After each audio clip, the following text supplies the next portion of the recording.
And we're live, right? Hi, folks. This is Chris McBride. I met Chris. Well, we met in university, didn't we, Chris? And then it was through Josh and Jared. You were living with those two guys, and I was in their course. Yeah, we were both doing. I think they. I don't know if they were doing exercise physiology or not. They were on the Well, exact same course. It's in a bar. We're not in a bar. Yeah. We just meet at the bar. Yeah. I was having Guinness, you were having Civics, and we started arguing, and that's how it happened. So I blossomed from there. There's the introduction. No, it was you'd obviously been big in the training over there at the time, so we both went to UCLan, and then I was living with two guys from Belfast and Ballymena, and then heard of another Irish guy who was big into his training, and obviously I was interested because I had no mates. I was the same. Just over there, whole new world, even though it's only the other side of the water. Yeah, and then I remember because obviously at that time, trying to find a gym to train in, trying to find people to train with, competitive atmosphere and things like that. And then I heard you were doing CrossFit at the time, and I know you're not now, obviously, and neither am I, but it was the gym more than anything brought us together there then. It kind of was, wasn't it? But I think the CrossFit, for both of us at the time, I think you just come out of boxing and Muay Thai, didn't you? And I kind of come from an MMA background, and I'd done a little bit of CrossFit back home in Ireland, but not much. And I think we both kind of started into CrossFit over here at the time, and it just seemed like the right kind of gym for us. You know, it wasn't.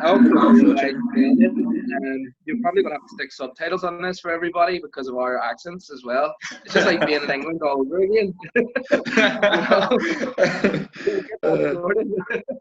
Yeah, that's true. Yeah. And then we ended up living together, and the rest is history. And then I came back home and left you over there, mate. And you left me? Like I do. Yeah. Well, I had things to do, as you know. That's true. Well, let's talk about it. I mean, let's go from the last time whenever you left England. What happened after that? Tell me a bit about that, because we know. I'll go up as far as in England. Whenever I was doing my masters and you were doing your masters as well. Not right? No. When did we start living together? We lived together in two houses, didn't we? One on North Street and. Yeah, so you were working, I think, for a year while I was doing my final year of. You'd already completed your degree. That's right. I was coaching at the time, wasn't it? Want me to kind of dial back and go over a wee introduction there on that and kind of the history on that, or? Yeah, go for that. Just talk me through your experience at UCLan, even. Yeah, so basically, I started out education-wise about maybe 10 years ago now. Started off level 2 fitness instructing, level 3 personal training. I didn't have any previous sport qualifications prior to that. When I left school, just kind of working in Tesco and, was a bedroom DJ trying to make it. Actually applied for a music technology course at the time. I passed the test, but I didn't get in because, again, I didn't have any music qualifications, so I didn't know what I was going to do. And then just on that same day, believe it or not, coming out from the test, there was an opening day.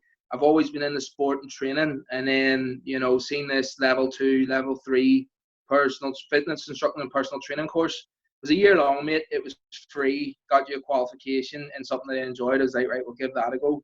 Yeah. 2 weeks into that course, I got a phone call from someone on the music course offering me a place because someone had dropped out, and I knew then to decline it because that was like I was infatuated with the fitness industry like within weeks. But that is true if people want to believe that or not. And I mean, 10 years on, I'm still here, so you can take from that what you will. And then so from doing that, got offered a place on a sports science HND, which was level 5 at the time, so it was quite high. Same one I did, actually. Yeah, but from the experiences that we had, they were quite similar. Without having much prior qualifications to get there, so done that, and then that led to UCLan. So that was a HND in sports science. But I knew strength and conditioning was, that was what I wanted to chase. The lectures in Belfast at the time some great lecturers there. They knew that was what I needed to do as well. So I didn't get to do the 1 year course the way you did. I went in. I didn't have to do first year. So the degree was a BSc in strength and conditioning science. So I didn't have to do the first year. I was able to go straight in the second year. Whereas you'd on the top up. So whilst I was in second year, you were in your final year. Yeah. So then you were kind of finishing as I was getting started, and then you went out and started working after yours. So whenever I done my masters, you were working. Whenever I done my final year, you were working. Yeah. And then we both done the masters at the same time. But I chose the sports science masters, whereas you chose the strength and conditioning one at the time. Yeah. And realistically, the only reason I didn't do the strength and conditioning one with you is because it was over 3 years. Isn't that right? I got one over 2 years. It was. Yeah, but there was no 1 year option, and I'll obviously come maybe back that later in this podcast as to why. But I kind of, based on circumstance, had to go for the 1 year option, due to health reasons, as you remember. And I know you want to talk on that later anyway. So yeah, that was kind of our journey together, mate. Brought together through the love of sport and fighting, apparently. And drinking. Not fighting in that way, obviously, as a sport. Yeah. Although we did have our moments, me and you. We did have our moments. Remember us arguing about the Mayweather and Pacquiao fight? Oh, I didn't think you would bring that up. I was keeping that one. You tried to have me. You tried to fight me outside because Mayweather won, and you thought Pacquiao was absolutely robbed. And then I was like, "Oh, gee, right, here we go." I walk outside, and you're gone. And I look up the street. You have a kebab in your hand. You're walking home, and I'm like, "Mate, I live with you. I live with you." Oh, man, I was so drunk. Okay. Oh, God, do you want a coffee? Aye, 100%. Good times, though, mate. I do actually miss that little flat, you know. I know. The sad thing was, like, on that we actually didn't see each other that much. No, we didn't. It was probably, I mean, you were flat out. You were in doing your masters during the day, and then you were working in the gym as well at the same time. And I was doing personal training at the time, trying to build the business. So we were. Yeah, you were on that stage where.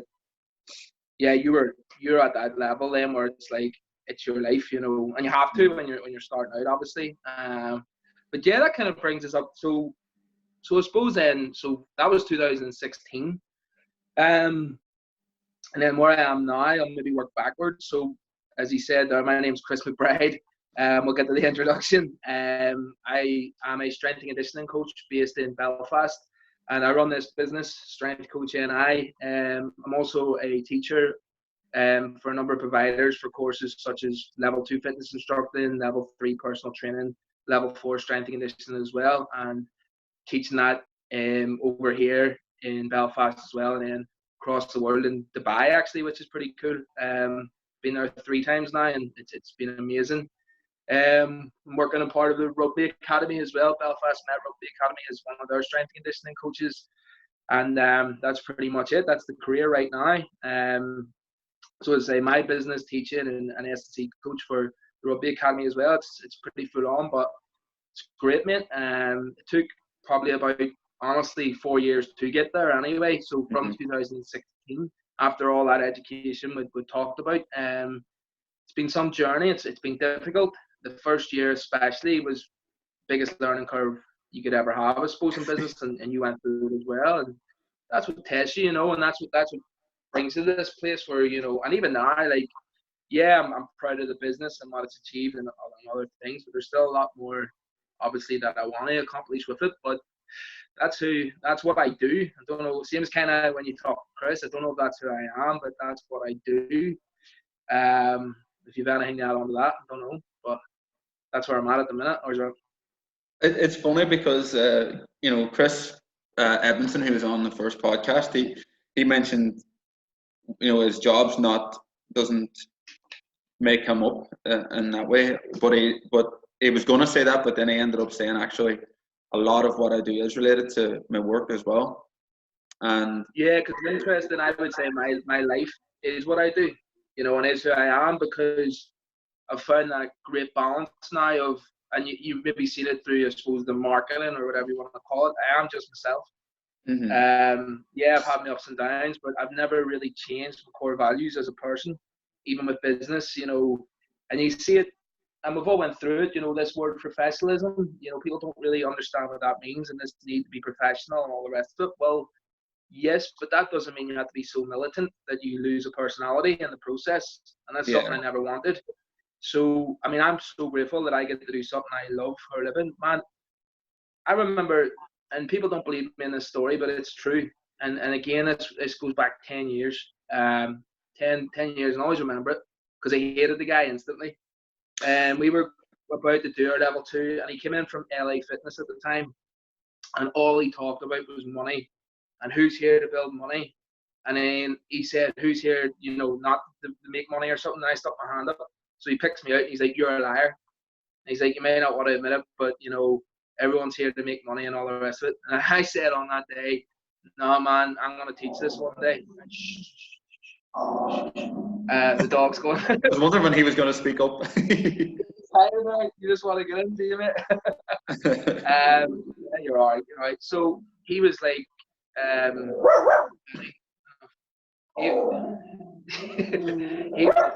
you're going out. You're going out, buddy.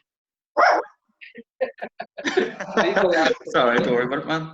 So, I was just going to so say that guy was from the level 2, wasn't he? He never actually taught on it. He came in externally. Right. I would say from LA Fitness. And he said at that time, and obviously after I put the hand up, that I was a liar and all the rest. I was like, no, this is what I want to do. I'm going to teach it one day.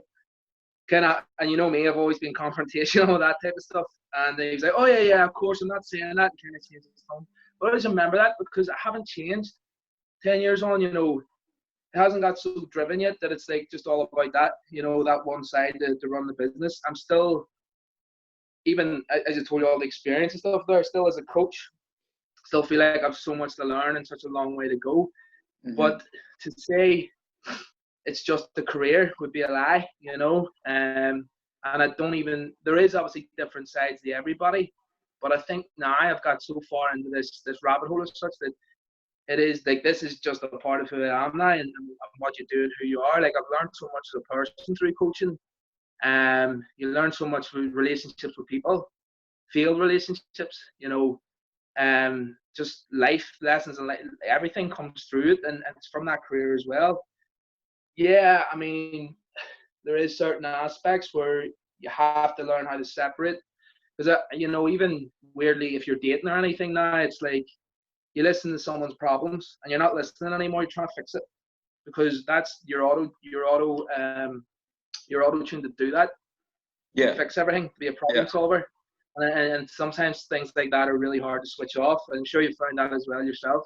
Massively. A bit like you, I'm really into philosophy and psychology. I'm obsessed by it at the minute. Actually, the more time I have to read, love the human mind. But that all comes from coaching, and everything I've learned from that aspect, regardless of what came from a book, it's all came from real life experience as well, and dealing with people and understanding, you know, even the motivational traits and things like that. But inspires people and what inspires people, what makes them want to do things. Like, it's, to me, it's just so interesting. But that definitely pushes over into your real life as well. And to be honest, I don't know what a normal life is. I've never worked a 9 to 5. I don't have a wife and kids and things like that. And all I know is sport. And we talked about this the other day. I got someone had a real go at me because, to me, I said something off the tongue as always. It's just like, to me, life isn't worth living without sport. Remember I talked to you about this and had someone give me a real earful about that, and that's fine. I understood where they were coming from, but I still stand by it. You know, for me, I've built such a great life out of sport. It's not a career. I've built a life out of sport, you know, and there is a difference. And some people are in it just for the career, and that's fine. It's a great career if you do it right. More so now than ever, the fitness industry, I suppose, never mind sport, is absolutely booming. Before, obviously, COVID-19 kicked off, but we'll talk about that in a minute. It's absolutely booming. Like, you know, there's more personal trainers than ever. There's more strength and conditioning coaches than ever.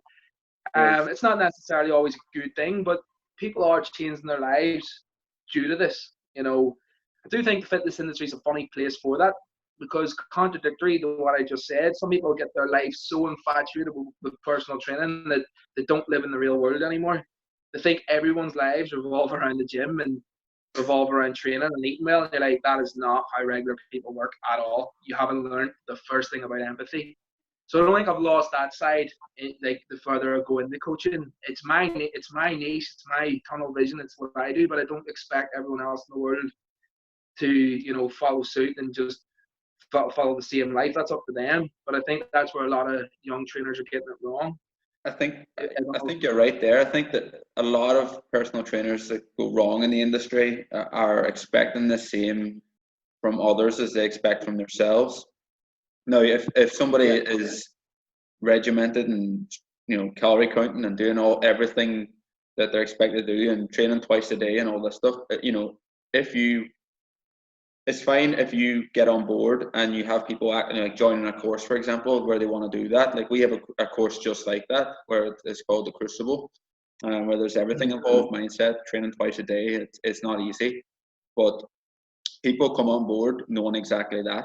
They fill out an application to get on the course. So it's not necessarily, but where you have somebody who's just, working the 9 to 5, like you say, and who wants to just get a little bit healthier, and people, they're coming in and they're asking them to count calories and do this and do the other. And counting calories is fine. I think it's quite an easy method. Once you've done it for a week or two, it's actually not that hard at all. They don't mind that as such. It's the level of commitment that some trainers are expecting from clients where it's just not realistic for them. It's not what they want. I don't even know, sorry for interrupting, I don't even know if it's their level of commitment. I think it's sometimes that people don't understand that others' lives don't revolve around the way ours. Like I've just told you, my whole life is built off got the backbone of sport and the fitness industry and all that. So I'm grateful for that. I've worked for it, but I'm grateful to do something that, genuinely it's not even a job. Do I think there's cons in that? Yeah, absolutely. As I said, it can mess with relationships. It can mess with social events, and there's guilt, and there's a million things you can talk about that's not always such a good thing. But would I change anything? Not so much. I'm happy in what I'm doing. I have learned though that there is still important things that maybe I've neglected, like giving myself some free time. Got a really nice message from a client about that, like about everything that's going on at the minute, being empathetic towards the coach, for one, just saying it's glad to see that you're taking some time yourself, and I really hope you do be a little more selfish here and all the rest of it. It did make me think that you can push so far into this that you don't know what you're pushing away sometimes, and there is still family there and there's still friends, and the amount of times I've let people down because I'm training for a competition.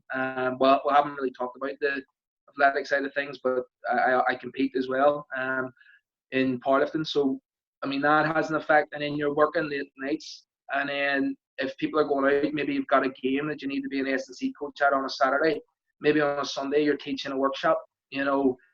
Those things start to get pushed to the side. And it's not really fair on those who still care about you. So that is one con, I suppose. But other than that, I love getting up on a Saturday morning, driving around the country, going to matches, games, seeing the boys play, just being involved. Like I've always had that where I just want to be involved. Like I can't sit in the sidelines and do nothing. I've never been that type of person.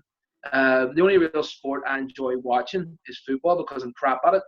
Anything else, I need to be in it. I need to be doing it, Yeah. Obviously, as a coach, that's changing and getting involved in a lot more sports and going to watch. When I was younger, I just wanted to play everything and do everything, Yeah.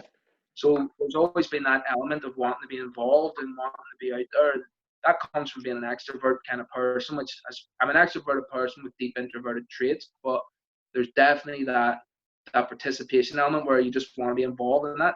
That is coaching. Do you know what I mean? Like you want to be hands-on, you want to be working. Now at the minute, everyone, and I know you are, so obviously this isn't a dig at you or anything. You've pushed into this, in the sense like moving towards an online market, knowing that it's suiting your lifestyle. I actually had a reality kick being like, I don't want to do this just yet, as I've talked to you about anyway. And I'm right. I still want to be out in the field, and I still want to be out in the trenches on those rainy days, man. And even the cold gyms. Like, I don't want to take that away just yet, you know. So the love is still there, which is great to see. I am still interested in business, I suppose, but I'm hoping that'll come in about 4 years when I'm 35. You know, start to well off and look after things. But for now, it's like, I think the thing is, though, like, in order to be a great coach, if that's your goal, you don't necessarily need to be great at business. I don't think so.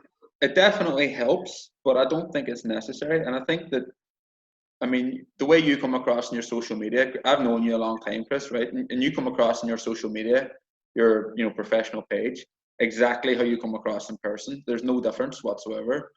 And that's a real testament to how authentic you are. And I think that as long as you're being authentic and projecting that out, it doesn't fucking matter. And I think that that's kind of where a lot of businesses go wrong. They go down this professional route. I really appreciate that. That's a nice thing. I mean, people go down this professional route, like you mentioned, and I mean, we've both got to master's level, so we've done all right. So we can definitely call ourselves professionals, but I mean, well, I got better than you, and you got a better beard, but we're doing all right. We'll make something of ourselves between the two of us. If we, the thing is, if we go down this professional route, people don't connect to that. Yes, no. You need to keep some professionalism and you need to know your boundaries, but people can connect on a personal level, and people can't connect. I mean, if we don't connect in the first meeting, sometimes I won't take a client on, even if they want to. 100%. It's just no point. Like, unless that connection's there, it's pointless. I mean, there's a big thing about being authentic. Is that I'm really glad you said that, because that's a really nice compliment, because that's exactly what you're trying to do. Because people think sometimes you're just trying to, I don't know, like put yourself on a pedestal, or show how intelligent you are, whatever the fuck else, the things I've heard behind the back. I'm sure you've got it too in this industry, but half the time I always just see my own marketing, not to give any secret away. It was just literally like a digital copy of my thoughts as you go along, and it seems to have worked. Now obviously you have to put stuff up to say who you are, what service you provide, and I'm not going to dispute that. But I seem to be getting I'm sure you're getting it as well at the minute, like these, I don't even know what to call them, because they're not a specialist in anything, but you'll get a phone call and say, hey Chris, you taking on any more online clients, thinking that they're talking about themselves, like, oh well, I can get you 10 more if you join our agency and you join our, I'm like, right, this needs to stop. This is happening a lot where these people are just harping on, and I feel like that's what's happening a lot in the industry, where it's just a quick sale. People aren't showing that they provide a service. They're showing that they provide a product more. And I've seen that and there is a definite trend for that at the minute, where it's just get the programs out, get this out, get that out, get clients, get leads, get this, get the tool. I'm like, right, at what point do you focus on actually doing your job, becoming a better coach? This real digital era, and you and Chris kind of talked about it in the last podcast, and you're completely right in what you're saying. Like, the digital era is happening, and you either get on board with it or you get left behind, but there's still a right way to do things. Yeah.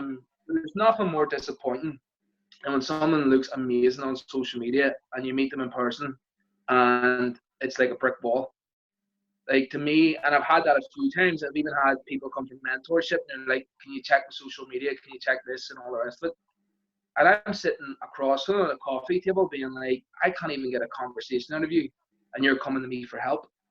So what are you like when you're in a one-on-one consultation? What are you like when you're even in an hour with a person? That must be painstaking. But on social media, it's so easy to portray yourself. So in any way you want, in any type of fashion, more so than ever, with people faking lives for likes instead of just living a life, that, to me, like, the marketing does itself if you're actually just out doing your job. There's not too much to worry about, in the sense, if you want to be, a modern day influencer, in the sense, get loads of followers and all the rest of it, then that's fine. And you got to do what you got to do. I don't really care anymore about that kind of stuff. Yeah. I've unfollowed more people than I've followed at the minute, and I like that word authentic, because that's who I'm trying to reach out to, is those type of people. Someone once asked me, and I'm sure you had this asked you before, like, what is your business or who does it represent? And in one sentence, I just improve athletic performance. That is my job. But if I want to go deeper than that, then yeah, we can. But that's it. Like, that's what I do as a coach. If you're a basketballer, footballer, rugby player, GAA, powerlifter, weightlifter, whatever it is, I can get you better at that athletically, no problem. All right. We want to look at things like sports psychology, mindset, motivation, and things like that along the way. Then yeah, that comes with it, absolutely. But I don't need to tell you that, like, I'm going to get you the social media presence and all the rest of it. I'm not going to exploit you and show you off. And I think that's happening more so than ever, where people are just getting into this stuff. Like, everything has to be for online, and everything has to be for Instagram and Facebook and all the rest. Has to be recorded, has to be uploaded, has to be documented. And it's no longer about progress. When something's about progress. I like showing off my own training too, but most of it is about ego. It's just to show that I get a good response from it. I'm going to keep it going. But at the same time, I know when to dial it back, so it's not just maxing out every Monday. But it's an interesting concept, and it's the same kind of thing. How many regurgitations of abs are we going to see? Like, people getting their abs out, or people standing half naked, a girl in a bikini, to try and sell a product? I've seen a lot of it in the past. Like, just sorry to interrupt, but I've seen so much of this recently, especially. Every online fitness thing. Basically, if it's aimed towards women, it's some dude with his top off, probably wearing fucking leggings or short shorts, right? And he's doing some fucking wavy yoga shit. And fair enough. The dude's got baby oil on. You know what I mean? You take notes, man. Take notes, right? He's got fucking baby oil on. He's fucking greased up. He's got a fresh do. Everything's done. And then if it's aimed towards guys, there's always like a guy and a girl. I don't know what the fuck's to deal with that, right? So there's these traits where, yeah, they have a guy, but they also have a girl they look at. It's like soft porn, man. It's ridiculous. But the other side, the thing is, I think a lot of people now are definitely starting to see through that, like real people. I know there's still a vulnerability there that's still always attacked. As again, it's become less service-based and more product-based there. But, you know it yourself. If you get a message to your page, how much you charge for PT, mate, if that's the first question, then they're looking for the product. They're not looking for your service. So, cut that off. It's not going to go anywhere. It's a time waster and things like that. That's who those people are for. The fake digital images and all the rest of it, of like, I'll sell you a program, there you go. Now, I think as authentic coaches, we'll keep that word. Like, we can still do that type of stuff too. It's just doing it the right way. Like, you can still, sell programs, but you've got the credentials and experience at least to back that up. Yeah. It's whenever the market gets so saturated by those who aren't qualified at all. At the end of the day, you can have a great arse and sell a booty program. I've seen it plenty of times. I nearly bought one just because their arse was that good, But it doesn't.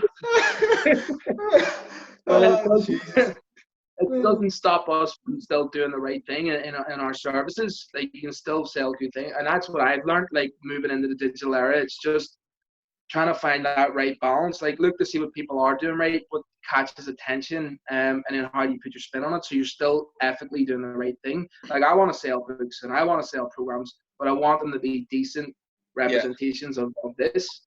And I think, like, to be honest with you, like, people think I rant a lot and most of the time I have a bit of crack, like, just to see what others think and to get engagement. If something generally pisses me off, you'll know about it.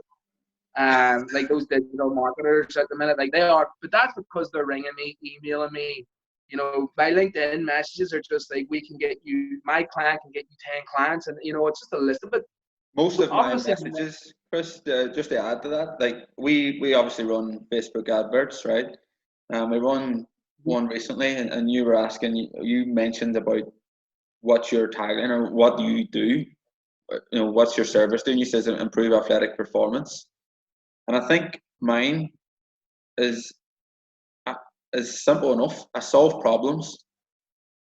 In fact, better again, I help that people solve problems. But you see, do you not find though? I was actually talking to one of the trainers out of our gym about this, and I understand why.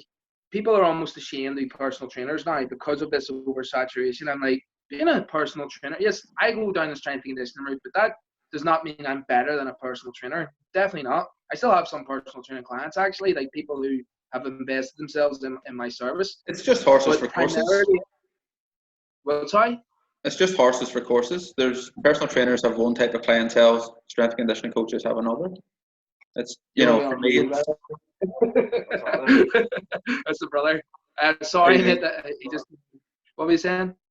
I'm saying, you're saying about one's not better than the other, and it's just down to who's your clientele, who are you serving?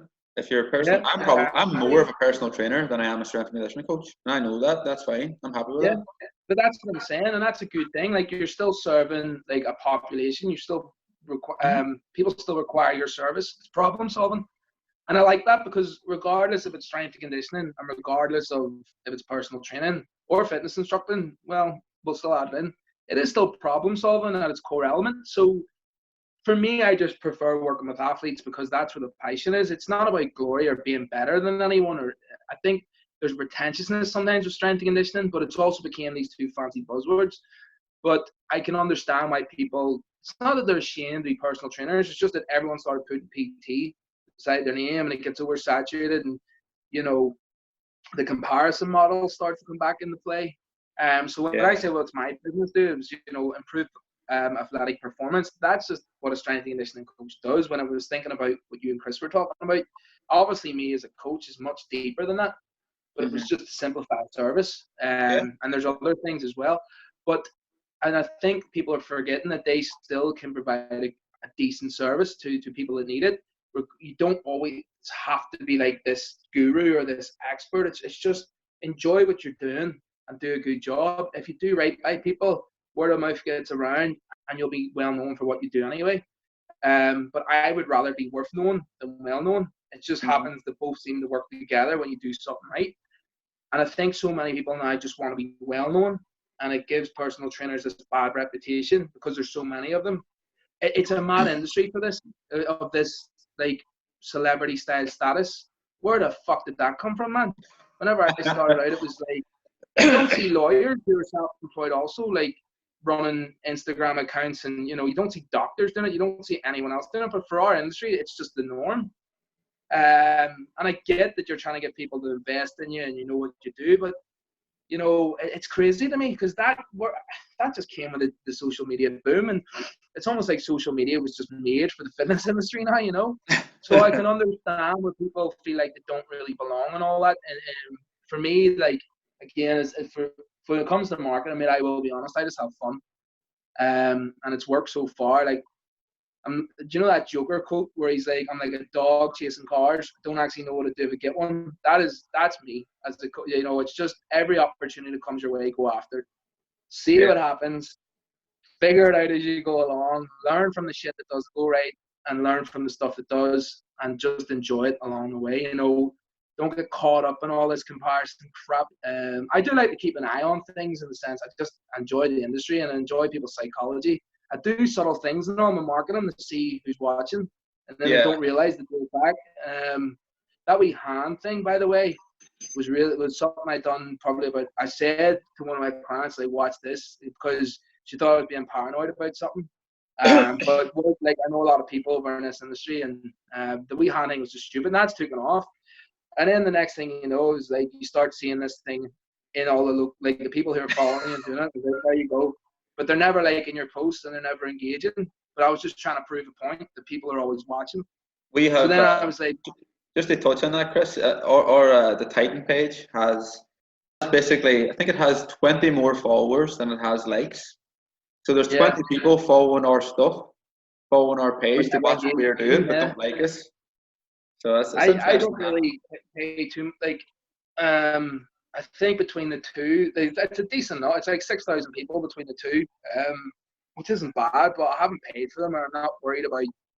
I'm worried about being busy, and I'm worried about as much as we have made, at least. That's not my main concern. Never has been. Exactly, it's not a concern. What So as I stand by it, some of the busiest coaches I know who are working from the morning right through the night, they're not really even on social media. I just enjoy it. But it's not the primary, function of what I'm doing.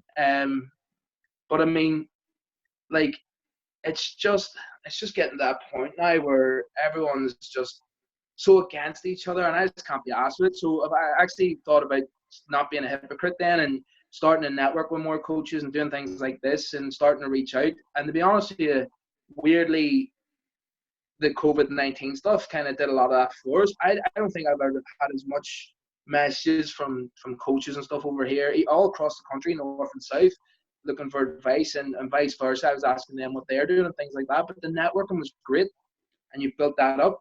So, I mean, there is still great positives with social media and this industry. It's just figuring out, the right way to approach it. But I do have a bit of fun at times. I'm not going to lie about that, just to see what's going on. Because I remember when I first did that, I got dogs abuse from all my mates and all. And they're like, mate, what are you at?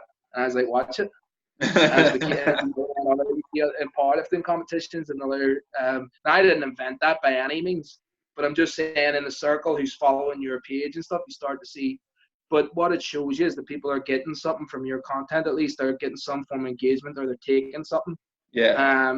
Small things like that, and just having fun with it. That to me was the marketing side of business done. It's just having a bit of crack and seeing what takes off and seeing what doesn't. And I mean, maybe I think things like that. with your position, Chris, I mean, you're in a position where you teach level 2, you teach level 3, you teach level 4 S&C in the fitness industry. And I mean, I want to, in fact, let's get into that. I want you to kind of talk to me about your experience in Dubai as well. But also, I would imagine that the reason a lot of coaches are coming to you is because they probably see you as someone that they can go to for advice. They probably will be seeing you as someone who is in the know, really, when it comes to that. I suppose, I mean, for me, there's still a lot of coaches that I look up to and still obviously talk, go to advice and things like that. So it's never, the interesting thing, sorry about that, is the reason I got brought out to Dubai was, and I don't know if John's going to be watching this, but if he is, hey John, he actually contacted me. So he taught me, the level 2 and the level 3. He was a great tutor. And you're talking again, this is 10 years ago. Mm-hmm. And he remembered me, just obviously as an enthusiastic student. And then you're talking, when did I first go over? It was either 2000, I'm going to say 2018. I think it was around March. Anyway, we'll go with 2018. I get a message on Instagram, of all things. Mm-hmm. Hey, Chris. It was something really basic. It was like, hey, Chris, you're like the strength and conditioning guy back home, aren't you? How's things? Blah, blah, blah. Great to see. Would you fancy teaching in Dubai? Right? And that one message. So I was like, well, happy days, get recognized for what I'm doing, as like what I'm trying to do. I'll talk about how I've kind of messed that up in the past maybe, but at least I'm getting recognized then about what I was trying to accomplish, which was being an independent strength and conditioning coach. And then the last bit, would you like to teach in Dubai? Do you know what my answer back was? I'm not even lying. I was just, holy shit, yes. Get on that plane, boy. And he'll tell himself. Where's the flight? And it took off from there. There's no point in that. It wasn't very professional then. It was just, holy shit.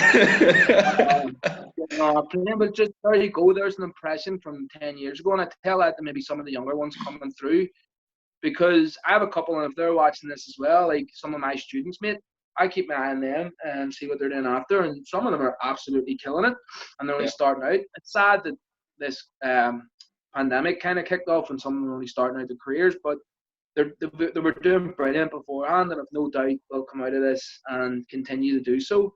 So it's great to see that. But with the Dubai things, so yeah, that was 2018. Got brought out there. The first time we were trying to figure this out, and again, forgive me if I'm wrong here, but I was either the first person in the world to teach that course, or one of the first anyway. And we found out maybe someone in the UK might have taught it. So I more or less put the course together. It was a 3-day based, kind of practical and theory blend. And then you have your assessment days and stuff where I had to come back to Dubai to teach again. And while I was over teaching again, then I would do the assessments for the previous group. The interesting thing there, though, was the multicultural aspect. Something really, I obviously pride myself on over here because we've got a real sectarian divide, never mind racism and, you know, things like that. So whenever I went over there, it was the multicultural aspect of dealing with people. Now, number one, they understand me, which isn't easy. Sorry, my nose is running away with these allergies, which isn't easy. So they had to do that. And then obviously I had to understand them. And if you can do that, you know, the strength that brings as a coach and as a tutor is brilliant. Because, I mean, what an experience that was. Now, I've taught 3 times out there, and they've all been brilliant. And hopefully, if Judith, who runs the company, is watching this, she's going to take me out again whenever all this is over. So, I mean, I'm always happy to go anywhere and teach. I was actually supposed to go to Saudi Arabia to teach in Gold's Gym, do another provider there, but then this all kicked off, so that didn't happen. But so there is opportunity starting to come out from the teaching, and for me, the multicultural aspect is the most enjoyable kind of component there, because I've learned so much about people, about their backgrounds, and they all still follow me, you know, and they all still interact, which is great to see. So it shows you've had an impact with those individuals. You know, even on the last course, there was a girl from Brazil, guy from Nigeria, from Sri Lanka, from Pakistan, and then I think Iran as well. You know, so you're getting such a blend of individuals. And of course, before that, even in Dubai, there was Irish lads on it, you know, English lads, and they're all living over there. And then it was just brilliant, mate. So you're getting such a broad network, and they're all trainers and coaches, because you have to be to go on to that course. And then obviously teaching the level 2 and level 3, that's actually been a lot more enjoyable than I thought. Being truthful there, you know, it was one of those things. I taught over in Dubai. So I had to get teaching qualifications before that. And that was a weird coincidence. I'd just done my level 4 teaching certification, and then I get this message about teaching in Dubai. How the hell does that work out? That's how it happened. So Brendan, who owns Gameforth, by the way, mate, our gym's going to be sick after all this is over, just to give it a shout out, like, because he deserves it. Like, the man's put in serious graft there. The gym's going to be amazing. I've actually been following him because of you. I've been following Gameforth because obviously you're coaching from there, and the 4,000 square foot looks incredible. It looks absolutely incredible. It's going to be some facility. It's going to be one of the best strength facilities, like, in the country by a mile. Whenever he gets it all going after this. So, going back to the teaching, and he asked me and him done the level 4 teaching certification together, and then the Dubai stuff kicked out. Then I got Kieran Short, good friend of mine, and he actually taught me on the level 5 HND, and now I'm working with him. Was at his wedding and stuff. See, mate, it just shows you make an impression, you network well. Like, you never know what comes out of it. If any young trainers are listening to this, take that on board. I think Chris Edmondson said something. I don't know if he said it in the podcast, but he definitely said it to me in the past at some point, and it stuck with me. No, you said I met you through Chris McBride, and he went like that. That's right. But he said something. He's got this line where he says, "You don't know who's watching, so always do good work." Yeah. You know, so 100%. It doesn't. In fact, you should do good work because you want to do good work. It shouldn't really matter who's watching, but I do think it's important to keep in mind that you actually don't know who's watching. You don't know who's. No, I mean, I just got an accountant there recently, and I had no idea that this accountant had been following my page for a couple of years, 4 or 5 years. So it's interesting. It's mad though, isn't it? Like, that people are, but it is the nature of the beast. But I mean, at the end of the day, as long as he's watching and he likes what he's seeing, that's the most important thing, isn't it? But yeah, so Kieran, like, as I say, he then got me into teaching the level 2 and level 3, and it was one of those really fast-paced things where it was like, at the start of the week, here, do you want to do this? And then by Friday, I was doing it. You know, met up with Lee, who runs Platinum. I wouldn't even call it an interview. He was just like, Kieran recommends you, and, you know, obviously we sat down and had the formal part of it. But come Friday, I was getting a seminar on business. Hadn't met these guys, and, you know, that was it. And I think I just got such a buzz off it, mate. Like, because when you're working with it, when you're teaching, right, and it's a bunch of students who have to be there, it's a bit different than people who want to be there. And at least on the courses that I am teaching, they're all paying to be there. They hear you for you to teach them. They want to learn. So the engagement you get is fantastic. So I've kept that on. So probably about 3 years now. Teaching the 3 courses. So with that one, it's just really rewarding, as I say, when you see them come through and they're doing well, and then you've had a wee part in their journey. And I think that's the most important thing with teaching, is that it always brings me back to that 10-year experience that I had. That guy coming in, and I don't know who he is. Like, I can't remember. I just remember he was one of those big dudes, bodybuilders classes, and just all about money and flash. And you can get pretty much, he was trying to do a sales pitch for LA Fitness, to get people to go there after they'd done their course. And sure, LA Fitness closed down. So, yeah. And so I always think back to that. It's like, I don't want to become that teacher that loses. It's just not interested, and that could happen. Who knows in the years to come? But for now, it's still brilliant in the sense, because you do get that. It's like any job or any career can get repetitive. Yeah, you and Chris actually had a real go at football on your podcast. So I'm going to back football up for a bit here. Obviously, I'm a diehard Manchester United supporter. I was actually going to wear one of the retro tops in this thing just to annoy you, but then I was like, nah, I may get the business top on there. Anyway, though, I've lost the train of thought. You're back in football. Yeah. So, oh man, I've lost my train of thought. What was it? Because you were having to go against it. Yeah, not necessarily. I think. What we both sorry, said, I've got the train of thought back. Sorry, go ahead. So it was Alex Ferguson. That's what it was. That's where I was going towards. He's obviously someone I'm obsessed with at the minute. As a manager and leader, and some of his philosophies. I've been watching a good documentary on Netflix. His success stories. Even if you're not that interested in football, like, there's some great things as a leader. But he said complacency is a disease, right?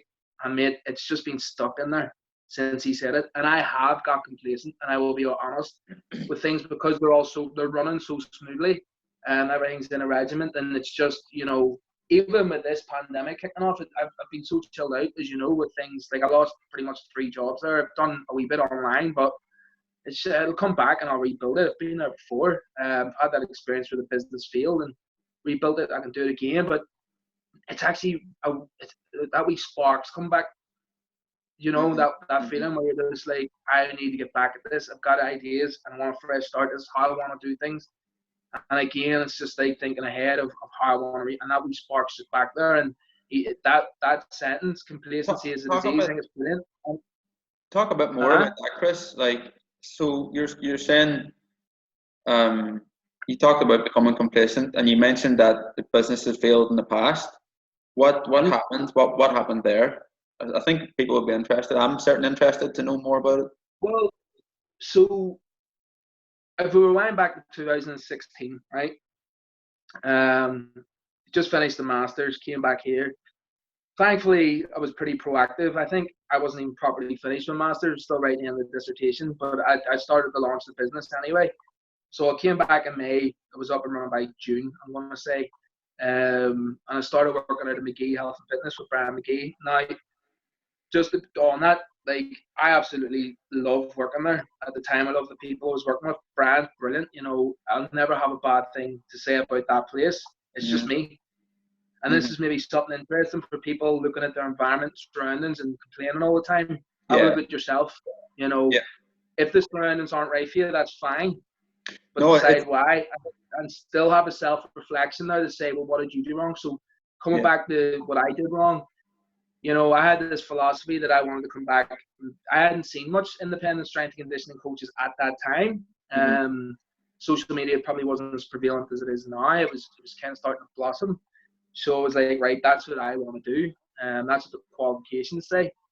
And then I started running the personal training business, all about weight loss and fat loss, and kind of some strength for it. It was just a mess. The business model, the coaching philosophy, everything was a mess. And it still actually did really well at the start. And that was the other problem. I started making money quick. Coming from being a student to doing that, you've no control over what you're doing and what you're spending on. And then, I had a lot of personal problems and all going on at the time as well. So I let that kind of carry over into the business. I was taking poor advice from people about how to run the business. and just not listening to my own gut and doing the things I wanted to do, and just wasn't a man about things at all. Just I really feel like I'd lost control over myself. I've no real shame in saying no, I probably was depressed about Noah. Um, you know, not to the extent where I had been maybe years back before, but definitely had a lot of mental health issues and actually physical health issues, I suppose, to bring that into it. Like, do you remember even when we were doing the masters, like I had all like the renal failure and the kidney failure and stuff. Right. So that was still kind of carrying on. It wasn't as bad. What was that, Chris? It kind of came and went. It was weird. They never really found out, mate. To be honest with you, like if you remember so whenever I was studying my masters, say I was living with Tiernan, and we were living together, and that was a brutal year because obviously I'd done my masters over 1 year, and I was working in a gym, more or less full time working in that gym as well, trying to get nutrition done, and I was sick, so it wasn't, and then had to come back and forward from Belfast as well to go to the hospital, and at that time I was in a relationship and stuff, so it was hard, like it was a hard year, and they never really found out, mate. You know, they'd done a lot of CT scans and they'd done a lot of MRIs and ultrasounds and things like that. They did find, obviously then I had stones, remember, the kidney, oh fuck, they were rotten. Do you remember them? They were rough. Yeah. So there was one really bad night there, if you remember that. We thought we were going to have to get the ambulance and stuff. But I think we were still living in the house then. I don't think that was the flat. But that was actually North Street, yeah. That was North Street. Yeah. Oh, I did have to go to the hospital then, that's right. Right. So, yeah, it went on for some time, Chris. It went on for a long time now. To be honest with you, that was all while trying to start the business up as well. It was just a lot. And then sure, that was when I first actually competed, so I can kind of tie that in for you if you want, in powerlifting. So I just came off the plane, started business, and I was like, I'm just going to do this competition. Rocked up, I had Ryan's old shoes, and I had a big hole in them, and just about let me wear them. They didn't let me use half the other equipment, so I had to sort that out. I ended up winning it, and then fast forward, I was selected then for Northern Ireland from a second competition. But then that was literally in the space of 4 months or something. And after the Northern Ireland one, I had to stop again because I got really sick again after that. And then 2017 was just a write-off. So that was the year kind of where the business was going. And I was trying to train and trying to do stuff. And you can see even looking at old photos and videos, you know, it was like a stick insect. Probably hovering between high 70s, low 80s in kilos body weight. So whereas now I'm 102. So Jesus, you've put on a lot of weight since I've known you. And it has been easy, Nick, because obviously in our sport as well, and this is something that I love talking about as well. Like it's a drug-free sport. Like I've been tested. I got tested actually at that Northern Ireland competition, and putting on size naturally, it was a huge challenge. But at the same time, it's great because then you can help other athletes with that. It's been a great learning experience. There was a lot of milk drank. A lot and a lot of food at. So even when I started in Game 4, I was drinking 2 liters of milk every single day, every day, on top of the food that you're eating, you know. So, but it was fun, mate. But yeah, going back to the business, so all that was going on over that year. Personal life and stuff got in the way, and then it came to around August. I just decided that was it, you know. It's interesting. I just want to touch on something there that you're talking about, because I've seen it I've seen it a lot. I have a lot of clients who are business owners or involved in business in some way, shape, or form, and I don't think business owners appreciate enough how much your personal health and well-being, your mental health, your physical health, your energy levels, your sleep patterns, your nutrition, your exercise, all of it, how much all that influences your business. Like business people tend to be so focused on business, they forget that they are the fucking business. The only reason that business exists is because it came from them. And if they don't look after themselves, then the business, especially small business owners, especially those. But we just said at the very, very start, mate, is it your career or is it your life? And it's always going to blame. But what I kind of more so was talking about there is just like personal problems, bringing them into work and things you learn from experience. Like people are coming to you to offload their problems, and they don't want to. You know, you're coming to hear yours. Already negative. It's a waste of time. So I had that rough year, and you know what? Like it happened. We got through it. The business still survived. Like, to say the word fail, like, that's me being not harsh, Dramatic. but just being honest. Like, it wasn't what I wanted to do. Came August time, I had a chat with Brian. Was brilliant. Brian tried to help me out, for a couple of months to try, because he wanted me to keep me there, and that's what I mean. I got a lot of time for that start off point. It was me who just messed up, and then so you're fast forwarding, I think, to 2017. So about a year later from that, and that's where I decided that I just needed to get a fresh start. No one's fault but my own. So I went to Gameforth. Gameforth wasn't even ready. I went over to Brendan, and like, the place was empty. He was only building it, and I was like, yeah, let's do it. It just seemed right. You know what I mean? I was building my brand back up, and he was building the gym back up. They were moving facility. And to be honest with you, those first 6 months, probably I was living out of an overdraft. You're hovering on bankruptcy. Been But there. Not bankruptcy, but been there. Yeah. But someone sent me a poem. Actually, it's a poem called "Don't Quit." I think I still have it saved. I don't have a very good memory, but it was a good poem. They sent me a German masters, and they sent me it again then, and it worked both times. And then another one was again, I can't remember who sent me. It was the Bear Grylls one, just being like, "You're already in hell, just keep going."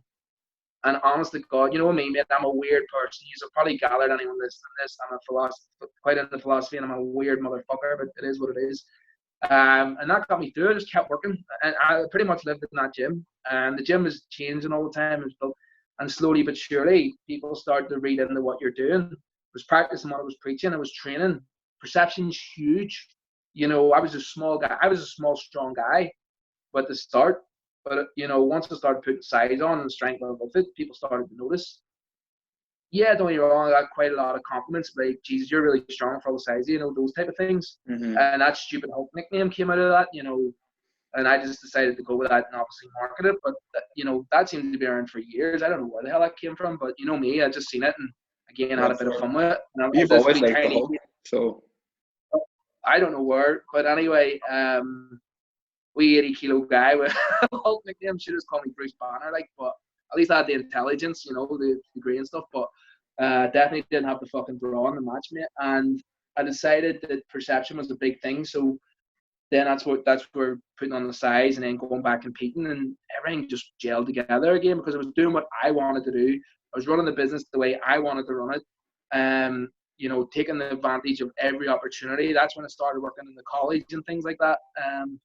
That led on to the teaching. That leads on to going to Dubai. That leads on to creating world champions in powerlifting. That leads on to working with, Anto, the British super featherweight champion and stuff. Working with Barry, the boxer. I got him even when I was working with Keys. And all different athletes, basketballers. I'm actually raging because I had a really good case study I wanted to do there before all this kicked off with a basketballer. Working with BJJ fighters, I still haven't worked with an MMA fighter, so if there's any listening and you want an S&C coach, give me a shout, and I'd love to work with you, because it's one sport I'm obsessed with, yet I've never worked with an MMA fighter. It's probably my own fault too. I haven't really pushed it out to get one, but all that just comes from, it's that amalgamation of just living the life. It's not the career anymore. You are living and you're breathing what you say and do. And now I think I've built that up. This stage where I can start to have a bit of time off and live a life, I suppose, as well. Don't want to build one and forget to live one, but at the same time, I'm loving what I do.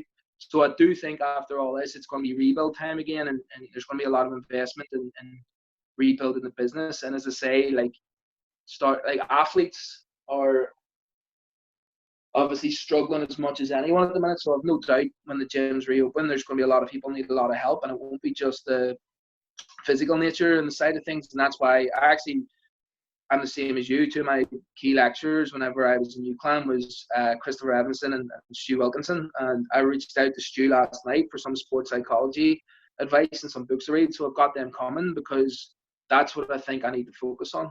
I've always been infatuated with psychology anyway. I don't know if you remember, but that was actually what I wanted to do my master's in, but it didn't exist. Right. I remember that. And then I was supposed to do the sports psychology module, but there wasn't enough interest. I think I was the only one, because a master's class isn't that big. I think I was the only one wanted to do the sports psychology side of things, so I never really got the qualification in it as such.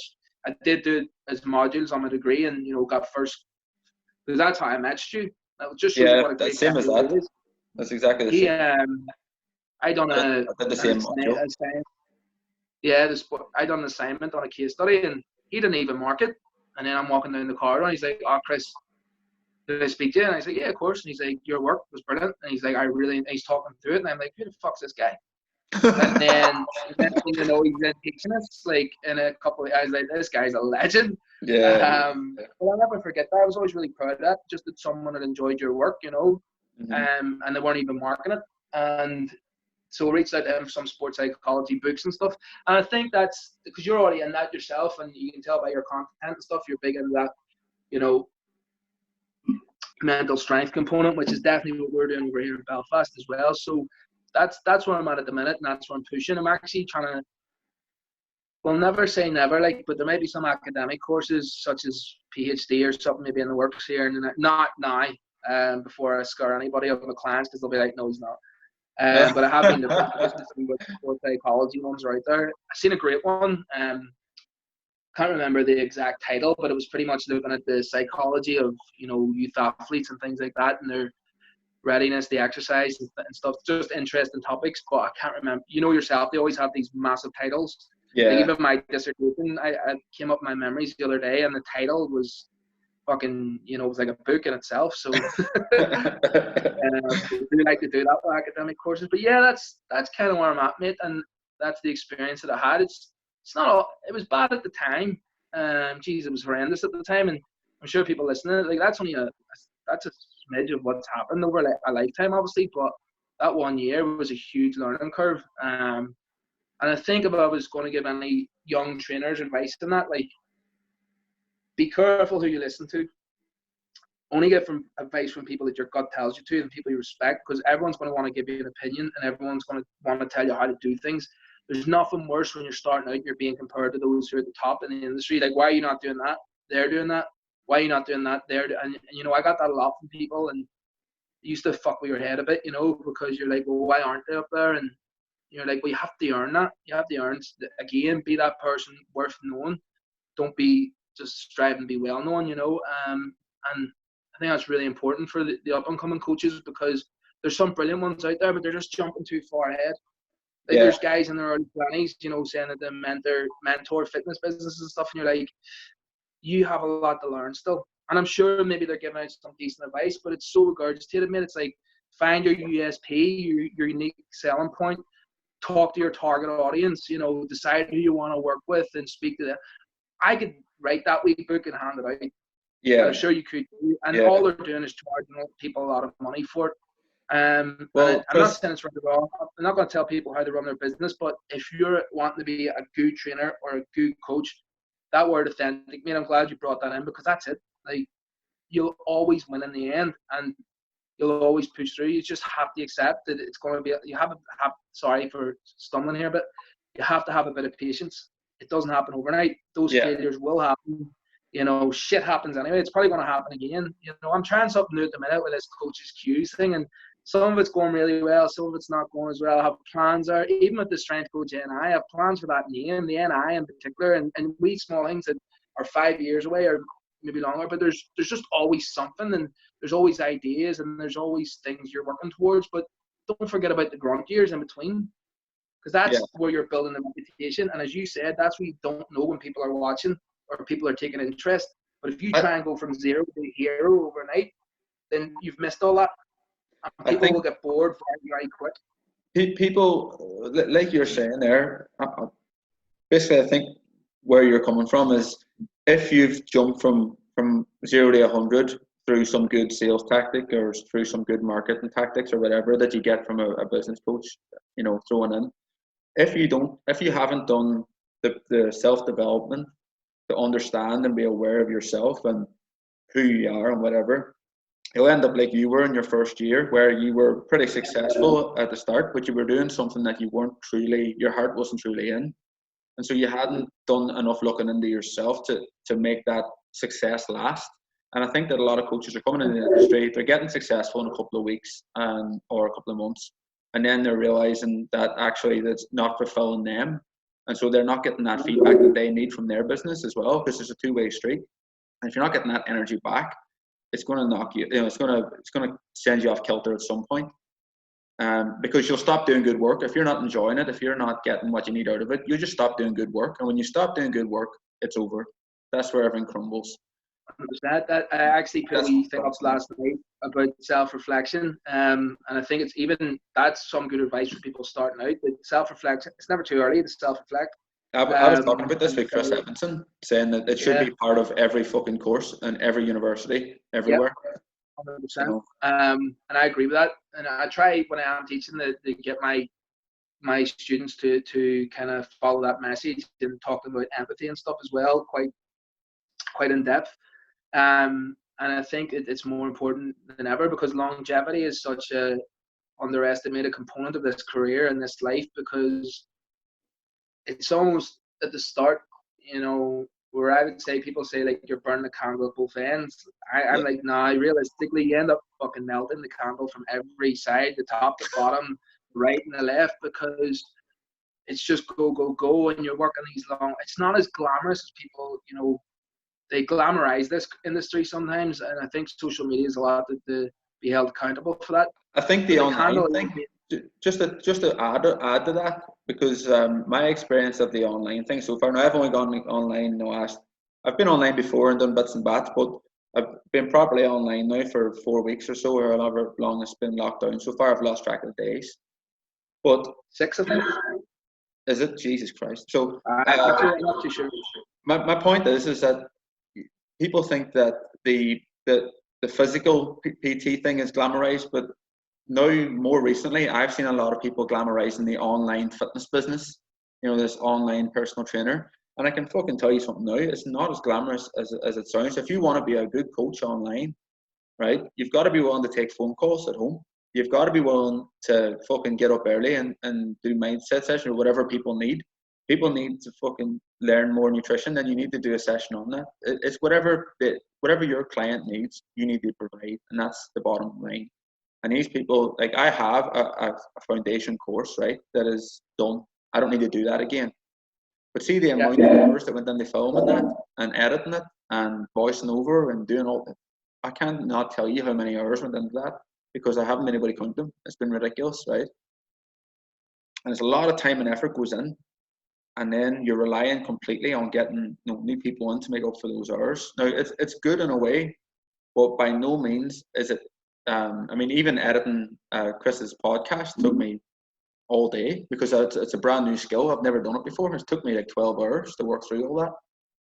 Now, I like putting it all together. Yeah, putting it all, because we had a few glitches with the internet, and I had to edit those out. And this one's gone a lot smoother. We've not had any internet, so I might not have to edit this at all, which would be fantastic. I prefer to do that. I prefer to keep these things. What about you under the toilet really quick? I prefer to keep these as authentic as I can. The way to do that is to not edit it at all, if it can be helped. But no, of course. The point is, this online business, this online coaching thing, is not glamorous either. It's not.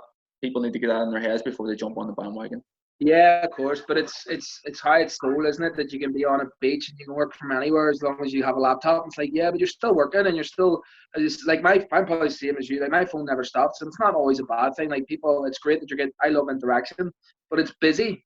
So whenever I first went online, in the sense like, wouldn't call it online coaching, it was more online programming. It was just due to demand, because people were asking for it. I was like, yeah, I'll jump on this, and I completely agree with you. It took up more time than the physical stuff. Yeah. And then if you're out working, like most days, I'm out from 9 in the morning to 9 at night. That's kind of the general gist of things, other than the weekend. Then you have to come home and you respond to this stuff and all the rest of it. Like, it wasn't. What I'm getting at is, you're going to follow that route that you are now. Then you just said you have to dedicate the same amount of time as you would any other career. And right. Yes, it might give you some long-term freedom, possibly, but you still, if you want to be successful in it, you're going to have to invest the time, and you're going to have to work hard. Like, that doesn't change. That. I mean, the marketing itself, the marketing for this online would take me at least 20 hours, if not more, a week. Now, when I say marketing, I'm not talking about fancy stuff. I'm talking about genuine posts, things that I want to get out, news and things that I want to get out for people. Doing the likes of free webinars to give people a chance to get to know you and build that trust up, and maybe give them information that they can implement right away. But all these things, that takes up a lot of time. And if you're not willing to put those kind of hours in, forget about it. Don't even bother starting, because it's not going to work for you. I can tell you, it's free. If you think about the hours you learn, degree or your master's, or when you started your business, or anything that's a new venture, requires a lot of time and effort. Like, the only thing is, on my end, things just kind of keep it as online programming now, and I'm pretty clear with that. Like, if you want the coaching aspect, you obviously pay a wee bit more, and then we can talk between us. Like, obviously, when we can set times to chat and things like that, that was a great way of managing it. So it wasn't a complete free for all. But I've had success, and maybe a lack of success in online training, because I haven't really pushed too far into it. It's only been a handful of clients there. So I still have some at the minute, you know, who obviously, with what's going on, following online programming and things like that, it's going great. But to me, it's just not where I want to delve into right now with all the time. Like, it's something that, as you say, like, I feel like you've been in. I mean, you haven't really, obviously, you brought me on the podcast to talk shit about me, but on your end, you know, you've been working for years, you've done your qualifications, and you're even running the gym. So I think you've earned that right to do whatever the hell you want with your business, and you'll be successful with it. Whereas I just don't think, maybe in another couple of years I'll be knocking on your door being like, here, mate, how do I do this? You know, what's your advice? But right now I'm just happy in what I'm doing. I've still got a lot to learn, as I say. Like, even in the teaching, I don't really understand all the paperwork, and I don't understand all the assessment processes, and learning that as I go along. With coaching, you know, I still have qualifications I would like to get, like UKSCA. A goal of mine's always been to kind of work for, you know, not necessarily, like, I've worked with high-end athletes, and that's what every S&C coach wants. And, you know, I've had lots of great success with my own business. But to work with and even working with the academy, mate, it's been amazing, because you've got some of the best coaches in this country working together. I want to see between the coaching staff, the credentials, and this is in Belfast Met College, just shows you, because it's such a small pond over here, the opportunities aren't as rife as maybe like England. So whenever you get something, you know, the coaching between them, so like, I'd say, like, me and Andy and Kieran and Scott and Johnny, you know, the SSE coaches there, and then you've got Gareth, Nathan, Jen, all the rugby coaches, and the others. Like, there's so much credentials, so much knowledge and experience there, right? And I've forgot anyone there, I do apologize. I'm just thinking out loud. So much knowledge and experience in a rugby academy, right? It's incredible. You're learning so much. You're getting so much from it. The technology they have is amazing. But now, for me, the next thing then would be to try and get into professional sport, just to say that I've done it, you know, work in that team environment. I'm not as maybe enthusiastic about that component as maybe if you had asked me 3 years ago, I'd be like, yeah, I'm going to do this, do that. I'm going to work for Manchester United and all the rest of it. But here, who's to say I won't? I'm still only 31. And with the experience and credentials I've got already, if I keep adding to that and keep at it, I don't see how that's so unrealistic. Most S&C coaches that I found anyway, working with professional establishments, like the top end professional establishments, if you want to call it the elite level of sport, they are generally older. They're not usually young guys. And there's obviously a reason behind that, you know. So that's why now, again, to go back to that point, just patience, thinking about longevity and being an opportunist. There's no point in rushing everything, you know, just learn. There's still qualifications to get. There's still life experiences to be had. There's still things to happen. There's still a lot to happen, you know, and who knows where this life will take you. Like, I never thought I was going to be in Dubai, mate. The Fresh Prince of West Belfast. You know what I mean? They're all princes. Everyone's a prince over there. I didn't know what to say. Like, I was like, because with the sports centre I was in, like, belonged to a sheik or something like that, who, you know, made Manchester United train out there. Arsenal were there when I was there. Jesse Lingard was there, even though he's shite. He's not watching anyway. He was there whenever I was over. Didn't even get seeing him because the place is that big, you know. I know you're walking down the corridors, all the signed United shirts, even the Khabib, McGregor shirts and all. It's incredible, the setup. And you're just like, I never thought I was going to get that opportunity. And obviously, like, it's all like catered for as well. So it's incredible, mate. You're getting paid to do something you love around the world, but at the same time, I'm still wanting more, still want more opportunities, and still hungry for what's There's nothing coming wrong next. with that. I think when you stop wanting more is whenever things start to go backwards. That's kind of like what me and Chris Evans Alison talked about. Ferguson, complacency is a disease. That's what I was saying earlier about the United thing. That Alex Ferguson quote. Obviously, there's loads of great quotes from him, but that one in particular just has struck in my mind recently, where complacency is a disease. Like, if you're an ambitious person. Now, the problem is, I think people misjudge you as a person. Sometimes can see you as pretentious and see you as, you know, a weirdo and all the rest of it. And they're not far wrong with the weirdo part. But I think ambition is not created equally amongst people. And complacency for you might actually be something that you want, and that's okay. You know, like the steady life, and that's fine. Again, I don't have a family, you know, single guy. I've got whatever the hell ahead of me, but ambition is what's driving me. So you have to feed that. Once you stop doing that, that's where the mind starts going to a dark place. That's where you start. Like, self-doubt is a terrible thing. You know, it kills all dreams. And like, you have to have this self-belief, and you have to have this drive to succeed. Even the definition of success, like, it differs from every individual. Some people may just, success to them is having a successful home, successful family, and things like that. That's fine. You know, success to me could mean a million different things, which it does. So I just see it by task orientation. Like, it's whatever I'm setting out, whatever the goal is. Like, if I accomplish it, if I learn on the way, if I do something, then there's always a bit of success there. We do something. We do something in our courses that I think you're touching on there, and we discuss values. What is an individual's values? What to them means success? You know, and people, you know, put things like family on, but a lot of people, what happens is they put things in their values, what they expect me to want, right? So they do it to please me, or they do it to please somebody else, or they do it because they've got some kind of societal guilt associated. I don't fucking know, right? But they put stuff trying in to their eyes. the question rather than actually listen and answer to what you're asking them. Yeah, Exactly. But they do that. Sorry, and then, you know, when they achieve that, so when their scores move up on the values that they currently have, and they get what they thought they wanted, they have to take a step back and go, why the fuck am I still unhappy? It's because they weren't honest with themselves in the first place.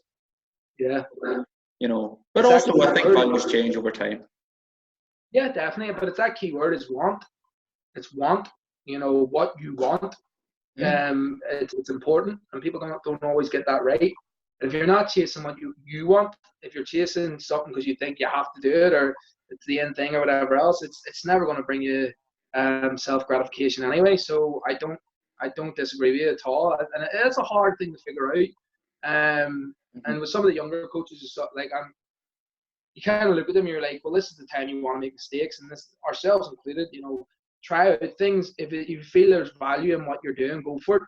And if it doesn't work, then try something else. You know, why didn't it work? Assess it. Why did you not, you know, succeed in that task? Did you get success along the way in something else? Was that working? You know, what did you learn, and what do you want from this? And constantly reestablishing that message of want. Because if you don't chase it, mate, and especially say if you are an ambitious person, it'll kill you from the inside out. If you don't have that ambitious flair, then maybe what I'm saying right now is just a load of bollocks and a load of nonsense, and that's fine. I'm not speaking to you. But if you are listening to this and you're thinking, well, that's who I want to be, then maybe it's time you took a look at yourself and just decide what it is that you want and go and bloody pursue it. It is that simple. It's just decide what you want to do and who you want to be and take some action. I've seen another good quote, and I sound like a wee philosopher over here today, like, but it was, an idea is absolutely pointless without action. Yeah. Or meaningless without action, sorry. An idea is meaningless without action, and that sums it up. You can have all the ideas in the world, you can say you're going to do this, do you know what, results speak. They always do. I mean, at the end of the day, you've got the credentials to back up your bullshit, then it speaks volumes. If all you've got is this, we yap on you and telling everyone, you know, you do this and you're so great and all the rest of it, listen, let your results speak. Let the authenticity in you speak, and let people speak about you, and you'll be all right. And I think that sums it up, in the sense, if for anyone who's wanting to push that side of this career, like to kind of build themselves up, just follow those fucking principles, you'll be all right. Sorted. We just started I half didn't want to the country. didn't want to get too deep there, mate. You know what I mean? I seen a wee tear in your eye, and you're like, Jesus, you're on How are you coping with Corona? How are you coping with lock-in and so on? I shared. Do you want to talk about that post actually the other day, Chris? Because that was quite a good post. I shared it and I added my own too. So with the coronavirus and stuff, obviously it's limited the physical side of my business and yourself as well. Like, say, what about your training? What about you training in general? What about how you getting on with it as a person more so than as a business? Oh, then as a business, yeah, actually not too bad, mate. I built Westie barbell out the back, bit of a knockoff of Westside barbell because I keep getting slagged for that over here, but being a wee Westie. So it's literally the most ghetto platform you've ever seen. Like, it's one of our old platforms from Gameforth cut up. So I've got the wood in the middle, and then he gave me 2 rubber mats to stick beside it, but it's not together. So when you drop weights, it flies all over the place. It's not even level. It's sitting on a slant. So obviously I only have like 120 kilos worth of bumper plates. So powerlifting's had to take a back step, obviously, because the type of numbers that I was lifting in competition. So the last competition I done was Irish Nationals. So do you want a wee bit of a brief thing about the powerlifting career? Maybe just discuss like your total and stuff now, because I've seen it. I mean, I've been following your athletic journey, and we'll come back to that Facebook post at some point, because that's yeah, no, I'll kind of, don't worry. But yeah, so I've been following your athletic journey, and it's been fucking amazing to watch how quickly the numbers have gone up. It's been I always knew you were like a born strength athlete, but Jesus Christ, I didn't expect it to move so quickly. Yeah, I appreciate that. So, well, I mean, obviously then, so to say with training at the minute, like, so I've just had to take a bit of a knock, but my powerlifting career then so that's not that long. It started in 2016 and it ended in 2016 at the start. As I said, on that first normal, like, I suppose an open competition. And I won that in the 83 kilo class, and then got selected to represent Northern Ireland at the Four Nations that year. And then 2017, had to take a full year off. I did a wee deadlift only competition in an in-house gym, but it wasn't like a 3 lift or anything. Mm-hmm. And that was the only thing I'd done in 2017. That was due to the health reasons, obviously with the kidney and renal stuff. And then 2018, got back in touch with Ryan Hayes, who's coaching me there, and just said, listen, he took me through Olympic weightlifting whenever we were doing my degree and stuff, and obviously built a really good rapport and friendship and all the rest. So I just went back to him, was like, listen, this is where I'm at the minute, and this is what I want to do. Went over some big ambitions with him. He said, right, let's go. Bit like yourself, I don't think either of us knew it was going to blossom as quick. He kind of did, to be fair. Ryan's a great guy, really good coach. He's actually going to, himself and Bobby are going to be coming on this. So I'm 100% that one as well. So he came on board, and then we started back March 2018, and I went up a weight class, so I went to the 93 class. And then, just as I say, for health reasons, perception reasons, business reasons, training reasons, they were all there. The decision was to put on muscle and let the body just grow naturally. So that was, again, done that competition. I didn't win that one. I came second, and then still qualified though for. I couldn't tell you what my total was, by the way, then. So I'll get to my numbers at the end because I can't remember.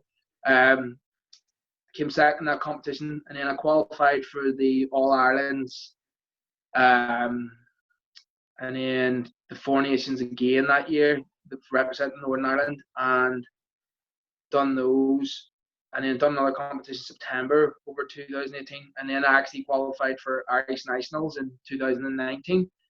Irish Nationals is like the top 7 in the country, and each class gets invited to compete. So it's an invitation only based competition. Basically, it's a top level competition. It's where everyone's aspiring to get to. So that was massive to get there. Competed there in the 93 class, and then off the back of that one, I didn't compete again until September 2019, and that was when I went to the 105 class. So I went up 20 kilo in that short space of time, and then in that one qualified for Irish Nationals again there in 2020, which was just before COVID-19 to bring that back in. It kicked off, and I hit a 272.5 kilo squat, which is a new Northern Ireland record. It's not an Irish record, but it was a Northern Ireland one. And that's raw. It's raw powerlifting I do as well, just if anyone's listening. There's equipped as well, you see, but it's only classic raw powerlifting that I do personally. And then the bench press was 162.5. So it's my weakest at the minute, but in the comparison of the big three. But coming from an Olympic lifting background, they expected that. Yeah. And it didn't even really come from an Olympic lifting background as such. It's just that was what I was training beforehand with the strength and conditioning degree. And then my deadlift was 290 kilo, which was happy about that, obviously. So 725 total. Is that right? Something like that anyway. Yeah, 725. My numbers. memory's terrible. You think you should know something like that so easy off the top of your head, but there's been a lot going on. So obviously then moving into this, training has been difficult for that kind of component. As I say, I've only got 120 kilo worth of weights, but it has done something good. And, you know, I'm just a man who loves a barbell, to be honest with you, as you can tell, with, you know, the type of training that I've always been interested in. And I've kind of moved back to Olympic weightlifting due to this. And mate, I love it. It's so hard. Olympic weightlifting is the most. I had a bit of a debate with this, like with a few people, but to me, it's the most technically demanding thing that you can do with a barbell, hands down. By far. People always have different opinions on things, and that's fine. But yeah, so obviously transitioning back to that, like going from a national level athlete to a novice, it's been difficult, mate. But you know, at the same time, like. Sounds really stupid, but it's like almost the analogy of life. You get on their bar and you stand it up, and everything will be all right. You know what I mean? Like you just stand up with that shit. And once I get out there and start throwing a bar about, I'm fine. I think I don't like confusing enthusiasm with motivation. I speak about this quite a lot with psychology, and a lot of people get motivation so wrong, so wrong, and they don't actually know what they're talking about. But that's for another day. So lack of enthusiasm, my motivation still as high as ever, mate. I will be a champion. It doesn't matter what the sport is. You know, you tell me what it is, you know, as a coach, you know, what it is I'm going to do, I'm going to do. There's no doubt in my mind. Like, look at the end of the day, people are like, yeah, he's talking shit, whatever else. But what's that been? 3 years, and that's what I've accomplished so far. So give me fucking 10, and I'll show you how great I am. Do you know what I mean? People take that as cocky, whatever else. I don't care. It was my favorite quote from Muhammad Ali. I will show you how great I am, and that's all I'm going to do in life, mate. Especially with sport. I'm 31 now, I don't have long left, so may as well give it everything. And that's the attitude. I just took training now, only changed the Olympic weightlifting, and the progress has been, you know, slow and expected, but as long as I'm getting underneath the bar, the numbers will go up. And what are you going to do? We'll see what happens after this. Like, that's what I was going to say. Yeah, what's next? I'm not going to make a price decision just yet, but at the end of the day, I haven't been selected for the Ireland squad yet in powerlifting. That was the end goal. I think I might have got selected in September for Western Europeans, but as I said, I don't know, just based off nationals. It could happen. That would have been great, but that's not going to happen now anyway. So if I'm training Olympic lifting and it's going well, then it would seem like a shame not to compete in it, to give a competition a go. But at the same time, there's a lot of factors to consider, again, like going from national level to novice and things like that, building your way back up. And strength doesn't really carry over as easy as people might think, especially due to the technical components. But I always think I've been more of a naturally power-based athlete, and I think my front squat's 200 kilo as well. So there's potential, and that's with the front rack. So there is potential for and I hit that at 90 kilo, not at 100. So hopefully there's a bit more than reserve. But so that potential for a clean and jerk is there. It's just the snatch needs a lot of work. But it's going better than expected, mate. So I'm not going to make any big decisions. I'm just gonna be that dog chasing the cars again, mate, and just see what happens, you know. And whatever opportunity arises, I'll follow it, and take it from there. Like, I don't want to lose that competitive nature. So whatever I'm doing, like, as I say, what I said earlier might come across as arrogant and cocky, but that's the only thing that gets me going. I have to believe that there's a reason to do this. That's my deep internal motivation. Enthusiasm has been very low because I'm training out the back and it's raining and the platform's on a slant and all these unideal scenarios. But at the end of the day, at least there's weights there, and at least there's something. People have very, very little compared to that. It was a bit gutted because I've talked to other powerlifters at high levels and they're struggling as well, mate, because they're seeing other people train. They've still got access to like decent equipment, and they're sitting home and nothing. And it is difficult, people underestimate how hard things can be for athletes because you push yourself to such a strange place at times with especially strength-based sports. You're pushing your body to maximal effort and you're paying to do a sport. It's insane when you really think about it. But that's what people go through, and that's how hard people work, and it's all individual based as well. So whenever you get that taken away from you and all that hard work, it just seems like not that it was for nothing, but there's not going to be that end goal that you're desiring. It can be a knock, but I think you just have to change the thought process there. This is a circumstance, this is a scenario that's out of our control. So circumstances came in and just dictated what you have to do. Yeah. So that's different. It's how you respond to it then is up to you. Now, I will never belittle anyone for whatever way they respond to this, Faris. You asked me about what I think about gyms and stuff. Listen, I stand by what I said.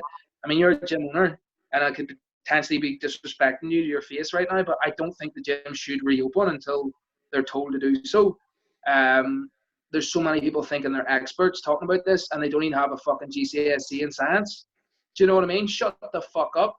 Let the experts speak about it. If you don't deem them experts because of your conspiracy theories, whatever else, then so keep it to yourself. But until you're told to do something, then don't. It's that simple. There's been no legislation to say open the gyms out. The worst thing that you could do, even from a business perspective, is open up and then, the next thing you know, a spread does happen or someone gets it and you're the worst person in the world. Like that alone, if you're being selfish about this, then I'll give you a selfish answer. If you're being empathetic about it, well, what if and all the rest of it, I get that. And I get the financial situations are hard for people. As I said, I've lost 3 jobs myself, a small bit online, but it's not the same. But there's always ways around it. There's always financial support. There's always things to do. And you're feeling that as a gym owner yourself, and I don't see you pushing to get the gym doors reopened until it's safe to do so. I actually shared your post. I shared that post and I put my own opinion on it because I don't think that gyms should reopen. To be honest, I can't see gyms reopening until December because there's, from what I've heard and from who I've spoken to, and I will be speaking to others who will know something about this coronavirus on this podcast. So they are coming up, and to be honest, I think that it's gonna take a second wave from what I've heard in September, which will take some time to get over. And some of the doctors that I've spoke to are projecting maybe 6 years for herd immunity to kind of kick in fully. So I mean, it's not to say that we won't be locked in for 6 years. That's not sustainable. But I can definitely see maybe a loosening up just over the summer, and then another tightening again around September. And then potentially, this is all conjecture, but gyms I can't see opening until after December. I just can't. Well, that's potential danger, isn't it? That's the nail on the head right there. It's not the fact that it's not about opening up right now. It's about sustaining that. If you open now, is it going to go to a stage where it goes backwards? If another spike happens and then you go into lockdown all over again, I think that's what people aren't thinking about. Mm-hmm. And obviously, that's what we all don't want. People are saying that the numbers are fake and all this, but at the end of the day, fucking 20,000 people are dead.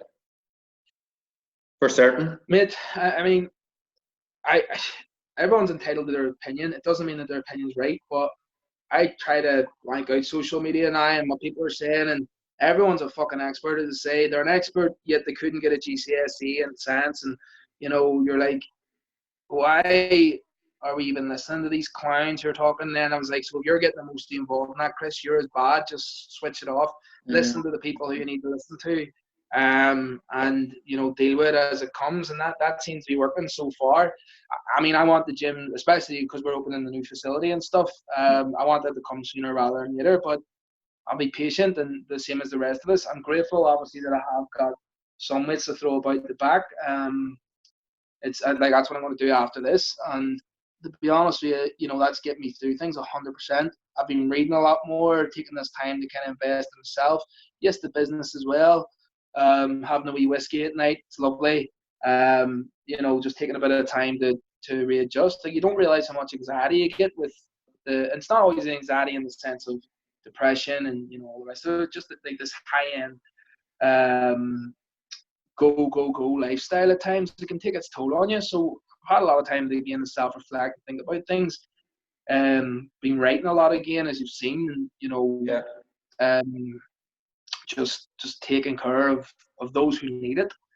And I still stand by that. Like the key element of what we're doing over here, it's not, you know, I've seen a lot of these challenges going around and that's fine. I haven't really done any of them because I'm a lazy bastard, but it doesn't mean that I don't care about mental health. You know, I've said time and time again, the business there, thankfully I do get people reaching out and speaking, and in the gym as well, you know, we do a lot for it, like actual work for mental health. And, I think, I mean, I'm doing these, that's my brother just messaged me there. I don't know if it's going to pop up on a screen or not, but no, I didn't see that. I don't know if it's going to pop up on the feed on the YouTube feed or not, because I think this is a screen capture. But regardless if it does or if it doesn't, it's something to talk about. That's funny. My brother's just messaged there because yesterday he sent me a video of him doing 1-arm push-ups. He says that challenge, and he's at I don't know. He just doesn't like sharing stuff, so I don't know how to describe it. He won't share it on social media. So he's done the bloody challenge and sent it to me, and he said, "Look, I've done it, but I'm not putting it on social media. I look like I'm showing off, kind of thing." You know, it raises awareness, and people are having a bit of crack with it. I think it's a good thing that people are showing. I'm just saying I'm lazy, but the camera's supposed to add £10, isn't it? So I'll just sit like that, get those arms bigger there, you know. Get them squeezed.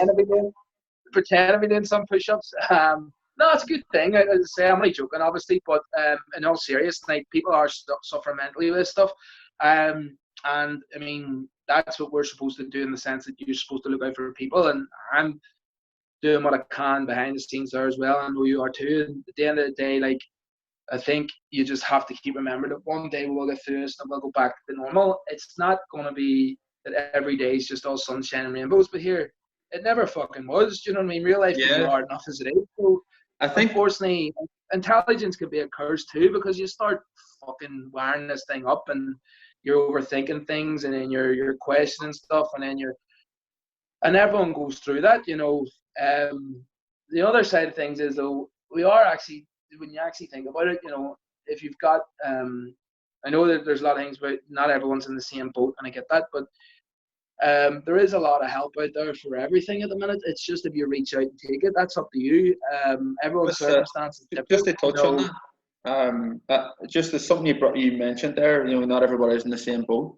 And one of my previous clients, I'll not mention his name on here, but he had a really good business going. Everything was going hunky-dory. But he streamlined, so he got rid of his premises. And I think he made some other changes. Now, I don't know the ins and outs of it, but basically, unfortunately, because he got rid of his premises and he moved to a home office, and then also he did something with his self-employment there, because his money was coming in as a director, or he not taking that much income because he pushed it back into the business for business growth. Basically, he's getting fuck all. He's not getting the grant. He's not getting the self-employed 80%. So he, you know, he is getting the self-employed 80%, but it's negligible. It's next to nothing, because of how his books were shaped. Now, it's not, and I know people will say about tax dodging and stuff, but I can guarantee that this person was definitely not tax dodging. I legit. It was actually reinvestment into his own business that happened. He had reinvested quite a lot into a marketing plot to help grow his, his reach. And it was a big risk, and he took it at the wrong time, I guess, in hindsight. But it's left him in a position where, he is really, really stuck. And he texts me and says, look, I really want to do your next, I'm asking him, does he want to do a program? And he said, I can't do it. I says, well, look, don't stress about that there. We'll work it through. I'm still talking to him regularly. But it's crazy that some people really are left high and dry in this, even with the help that is available. But on the flip side, I have never met a more positive guy. See, the whole way through this, you'd think that somebody like that would be in a state of crumble, right? Mm-hmm. He's not. He's not at all. It was absolutely inspiring, because I'm lucky enough. We do have the premises. I did get the grant, or in the process of getting the grant. I will get myself employment at 80%, which will definitely help me out massively. So I'm going to be okay, I think. But it's a really good message, though, isn't it? That this guy's really inspired me, because he's thinking all about the attitude. Yeah. He's thinking about growth after this is over. He's actually planning. He's saying right now is the perfect time to get ready for the big jump, because it's actually going to help him in the long run, he thinks, which is it's incredible mindset. Yeah, that takes a very strong character to do that, and I think there's a big strong message there. In that you have to look for the positives in every negative scenario. It's again, as I said, it's not, you can't take any self-blame here for something that's out of your control. So I think that kind of made things a wee bit easier on my end, because it was like, it's not like I failed again the way I talked about before. And same in your business, it's not like you failed, and same as him, it's a pandemic. It's regardless if you want to say be like a conspiracy theorist, whatever, you have to accept that things have changed. Whatever your belief is here, and people will suffer for it, and people will struggle. And I think having outlets like that, it's great that at least he was able to open up to you, and that he's been such a positive person. Like, that takes a strong mind to do that, and it's hopefully a good positive message for others to be like, no matter how dark this is, there's always a positive outcome. Look at it if you want to search for it. And I think that's what we've been doing when we were chatting anyway before this. Like, what are you doing? How are you getting on? Do you need any help or anything? Or and whenever all this kicked off, as I said, I had such a great network in this industry of people who had never even really spoke to you before. And you think about that, you're like, well, then, kid, you're not doing so bad. Yes, money-wise is went, but here, as you say, kind of same as you, grants and things like that to look into, and it could be worse. Like, I was about to put a mortgage down on a house, mate, just before this off. And just been very, very, very glad that the savings and stuff were there, and thankfully it didn't, because we'll not even think about that. But that I'm going to give a tip for people watching my podcast. You're getting free advice here. There's a massive economic downshift coming. If you're thinking about buying property, hold off. Hold off. Prices are going to hit the bottom. Hold the fuck off. I know I'm going to get a gaff for a $5 down the market. They'll be fucking giving them away. I'm not worried, mate. I'm not worried. I'll just hold tight until that things do start to some form of normality comes back. There's no rush. And to be honest, for personally, it's great to hear that story, because I do, I know they should never compare, and some people do think, but sometimes you just hear that some people are getting a wee bit worse, and you just get that extra bit of gratitude for what you do have, Personally, I do like hearing stories like that, 'cause it's like, well, things aren't so bad, and it is just that uncertainty of how long this is going to last. I think more that's the hard part, but as regards to personal trainers and coaches being experts in this, it's not really our position or their position to tell people what to do, and I think that's something they need to be very careful of, because it's not taught on any of the courses. Like, you're not taught about viruses and diseases. It's just interesting. You do see a lot of conspiracy theories floating about. Like, I seen a guy the other day with his top off, abs out, and then he's writing about the COVID-19 conspiracy. I'm like, what? How is that? What's that? Oh, Jesus. I probably do laugh at it, but then you look at his eyes and he just looks like a bloody psychopath. I was like, oh, there is just some loony bins, unfortunately, out there, and the narcissism can take over, and they know best, and their advice is best. You're just like, shut the fuck up and stick to your lane, you know. But you get that with everything, mate. You get that with everything. But yeah, it's just training, powerlifting. We'll see how. Like, I'm not giving up anything. That's what I need to be very clear about. Training is normal. When the gyms open up, I'll reevaluate the way I'm going to approach it, you know. But I personally think if you were smart about it, you could still do well at both strength sports. You definitely have to put more of an emphasis on Olympic weightlifting and accept that some of your strength's going to drop if you are going to do that. But at the end of the day, you can still have a massive squat and a decent deadlift out of it. It's just being smart about the balance. There's always ways to work. People tell you can't do stuff all the time, and then someone goes and does it. So fuck it, mate. We'll see what happens. You know what I mean? I'm staying positive about it. There's another thing as well. Sell all the old online shopping's gone up by 20%. Sell all the shit in your house. Buy some fucking bumpers. You know what I mean? There's that option. There is that option. If you're that dedicated. No, I know you can't actually get any. You can't actually get any, to be fair. Actually, to be honest, I haven't got to a stage where I'm even getting 120 overhead yet. So until that happens, there's no point. Because I'm literally just focusing on clean, like back to basics, like keeping it old school, clean and jerk and snatch, and working on the derivatives that I can do.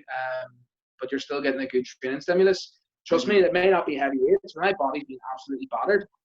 You know, one of my good friends, Andy Sang, mate, he's a coach he works with me over at Belfast Met, and became good friends as well. He works with the Northern Ireland weightlifting team, and he teaches the British weightlifting coaches. So I've had him tortured and all, saying about my elbows, and he was just like, your mobility's just starting to get better, get used to it.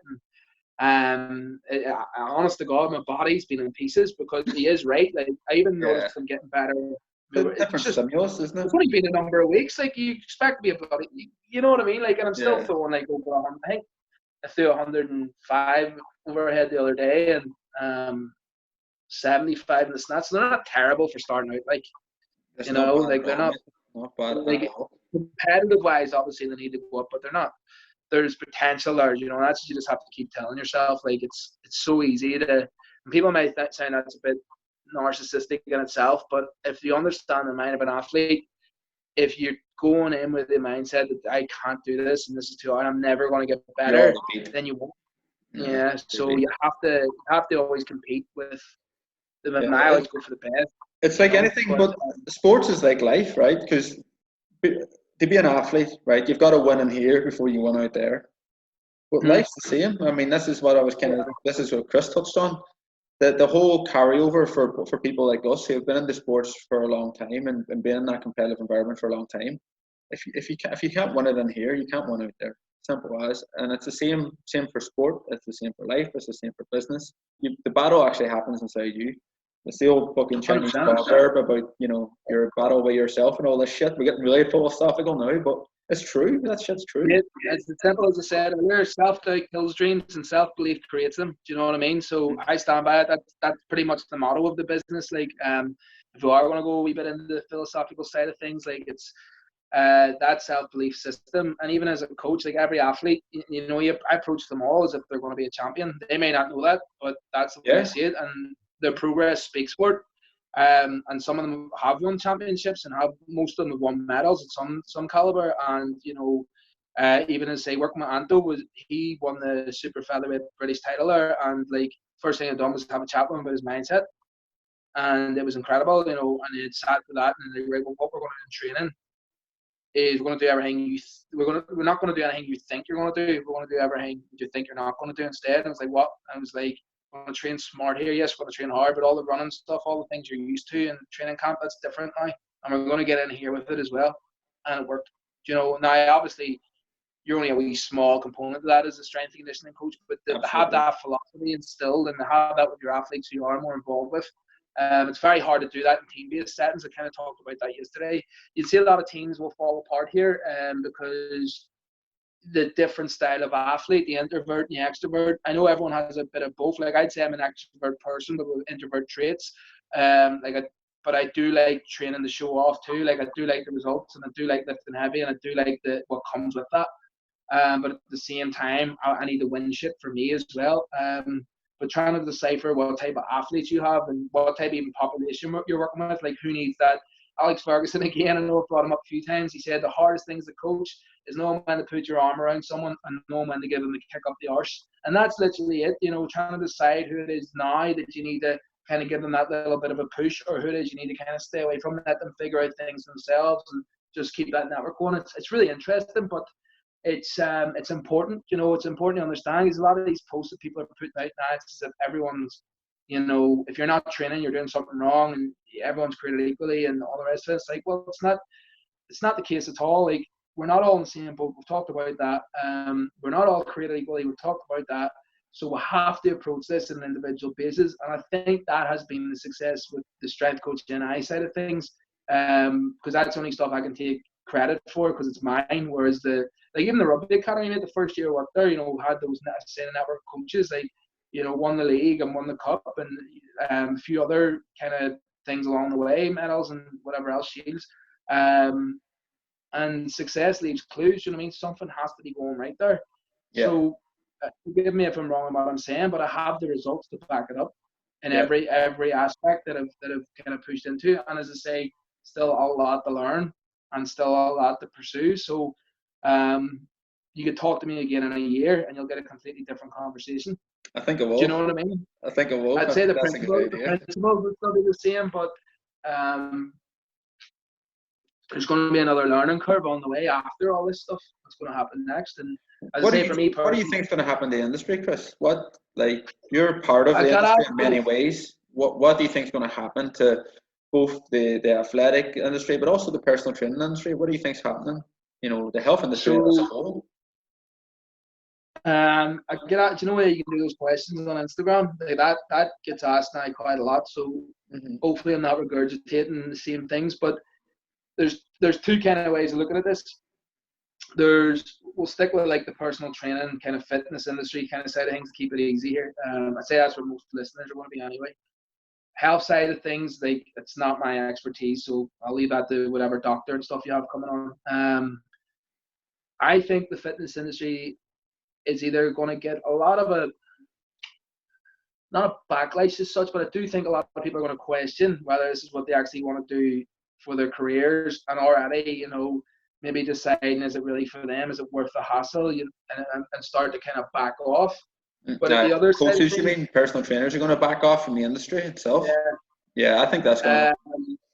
I think that'll definitely happen. I mean, it's, and then you can't blame everyone for that. Say, like, the some fact people is, it may not be the right choice for them, and if it's not the right choice, it's not the right choice. There's no, you know, not a big exactly. deal.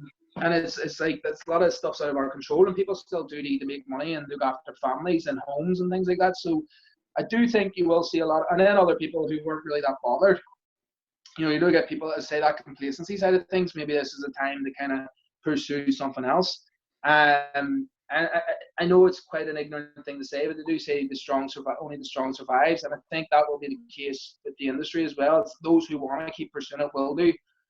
Those who aren't that bothered will drift off and find something else. And again, I'll explain why. But then on the other side of things, I mean, I'm getting a lot of messages also from people sitting wanting to pursue this afterwards. You know, they're wanting to do online qualifications. Just had a girl yesterday asked, like, where she could do level 2 and level 3 online and things like that. And I think I'm going to start teaching online in June, I believe, on a level 2 and level 3 course. So I don't know much about that yet. So if anyone has any questions on that, don't ask me, because I don't know.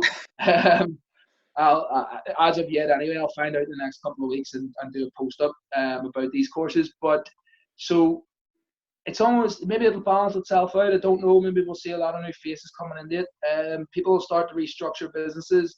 I've noticed the social media side of things, you know, aside from one of the content putting out myself, a lot of people are trying to show that they're leaders at the minute, and other people have just been completely non-existent, and then some are just plowing away as normal with the online stuff. So it's very hard to decipher exactly what I think is going to happen, and I'm sure. What do you think is going to happen with the public? So outside of the coaches, I think you're right in your assessment of what's going to happen to coaches. Not that it matters if I think you're right or not, but I do think you're right in that regard. But what do you think is going to happen with the public? What do you think is going to happen with people? Are they going to want to come back to a gym environment? Are they going to want to stick with training at home?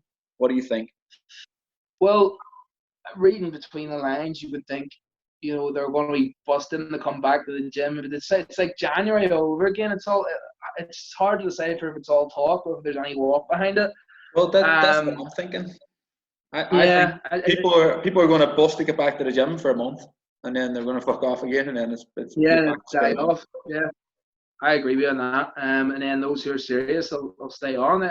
It'll be nothing different than the way it normally is, mate. You'll get this probably quick rise and then a drop, and then it'll balance itself out again. Like almost like the January thing, unless they bring in strict restrictions where, you know, it does get to this stage where it's like you're only allowed to coach 1-to-1. You're not actually allowed to go to the gym unless you're with a personal trainer or something like that. I don't know what way they're going to go with the legislation. I've seen gyms kind of say that's their strategy for starting back, where they're not allowing members in. They're only allowed in if they're with, you know, it's for the coaches to try and regenerate their businesses again, which is fair enough. It's good to have a plan in action. I think our gym will do something similar because it's slightly bigger, maybe let a few members in at a time, but it'll be a booking system. So, yeah, a lot of people are thinking like there's going to be this massive boom, and I can understand why they're thinking it, but at the same time, it's like, let's be real here. We say this all the time, and nothing really changes. People are creatures of habit, and then once this habit changes to a new one, it all just goes back to the way it was, in my opinion. I could be completely wrong. Could get a lot of people being like, he's full of shit. I don't know. I really don't know, man. Hopefully that answers that question. It depends. It's a speculative question at the end of the day. And do you know what? For me, I actually think I've got the Peaky Blinders on right now, and it's tunnel vision. You know, I'm focusing on this. I'm focusing on the business, and whatever happens, I'll deal with it, and I'll keep focused on that. Because if you get too consumed with everything else, what everyone else is doing, and I think yours is relatively safe, though, Chris. In that, the reason I would say your business is safe is that there will always be athletes pursuing sport. You'll always be. Yeah. You will have clients, no matter. You know, you will have potential clients. Sorry, no matter what. What I'm thinking about more so, I mean, for me, even it won't even matter to me. I think I'm relatively safe because I speak to a certain type of clientele, people who want that bit more. They're not looking for just, you know, legs, bums, and tums and a bit of 30-pound weight loss, whatever it may be. You know, they're looking to change their whole trajectory. They're looking to change their whole life when they come to me. Well, I try to. It's an interesting point. That's why for interrupting, but it is an interesting point. I always try and speak to coaches and stuff who come for advice. It helps. Like, make sure what you're offering isn't just that product that we talked about earlier, like such as those classes you mentioned, because you can do those anywhere. Yeah, it has to be about you. They have to be coming to you. They have to be invested in you as your business. Just thought that was a really interesting point to add to that, because that's how you're gonna. Because it's not about necessarily what you're providing; it's who you are providing. There has to be a why reason, or why people will go to you. You know, rather than just. It's funny, like, I don't know if this has happened because of you teaching PTs and teaching courses and teaching S&C coaches. I think you've naturally found yourself in a role where you're kind of looking to help. You seem to be looking to help a lot of other coaches out there. I mean, some of the stuff you said on here today, I would say would be massively helpful to people up and coming like we were. I hope so, mate. And it seems that you found yourself in this role. Did you mean to get there, or did it just happen? You told me, so I didn't even know.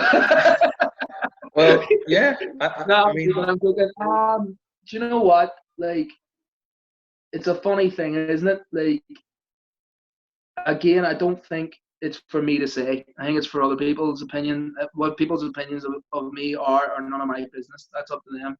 But I don't want to be that guy who was 10 years ago telling me who I was going to be. So if I can be the opposite of that and actually help in an industry that I genuinely do love, then happy days. You know, if people can take from what you're saying and learn and the artist and you're helping, then at the end of the day, that's all that matters to me. Was it by chance? I don't know. It just, as I said, you know, all those wee dots started to connect and it starts leading a certain way. And I think I've always been that type of person who, I don't know the word for it, but it wouldn't even be driven. But I think it's your desire to help, sir. The desire to help somebody else, to make sure all the people are okay. I think that's very obvious from the posts that you've put out, from what I've been seeing. it's very clear that you want others to, you know, to be okay and to know that it's all right to have a talk about this. It's all right to crumble if you need to crumble, and whatever it is that happens. Yeah. You seem to be putting out this content that, I mean, I didn't know this about the grants until you posted it.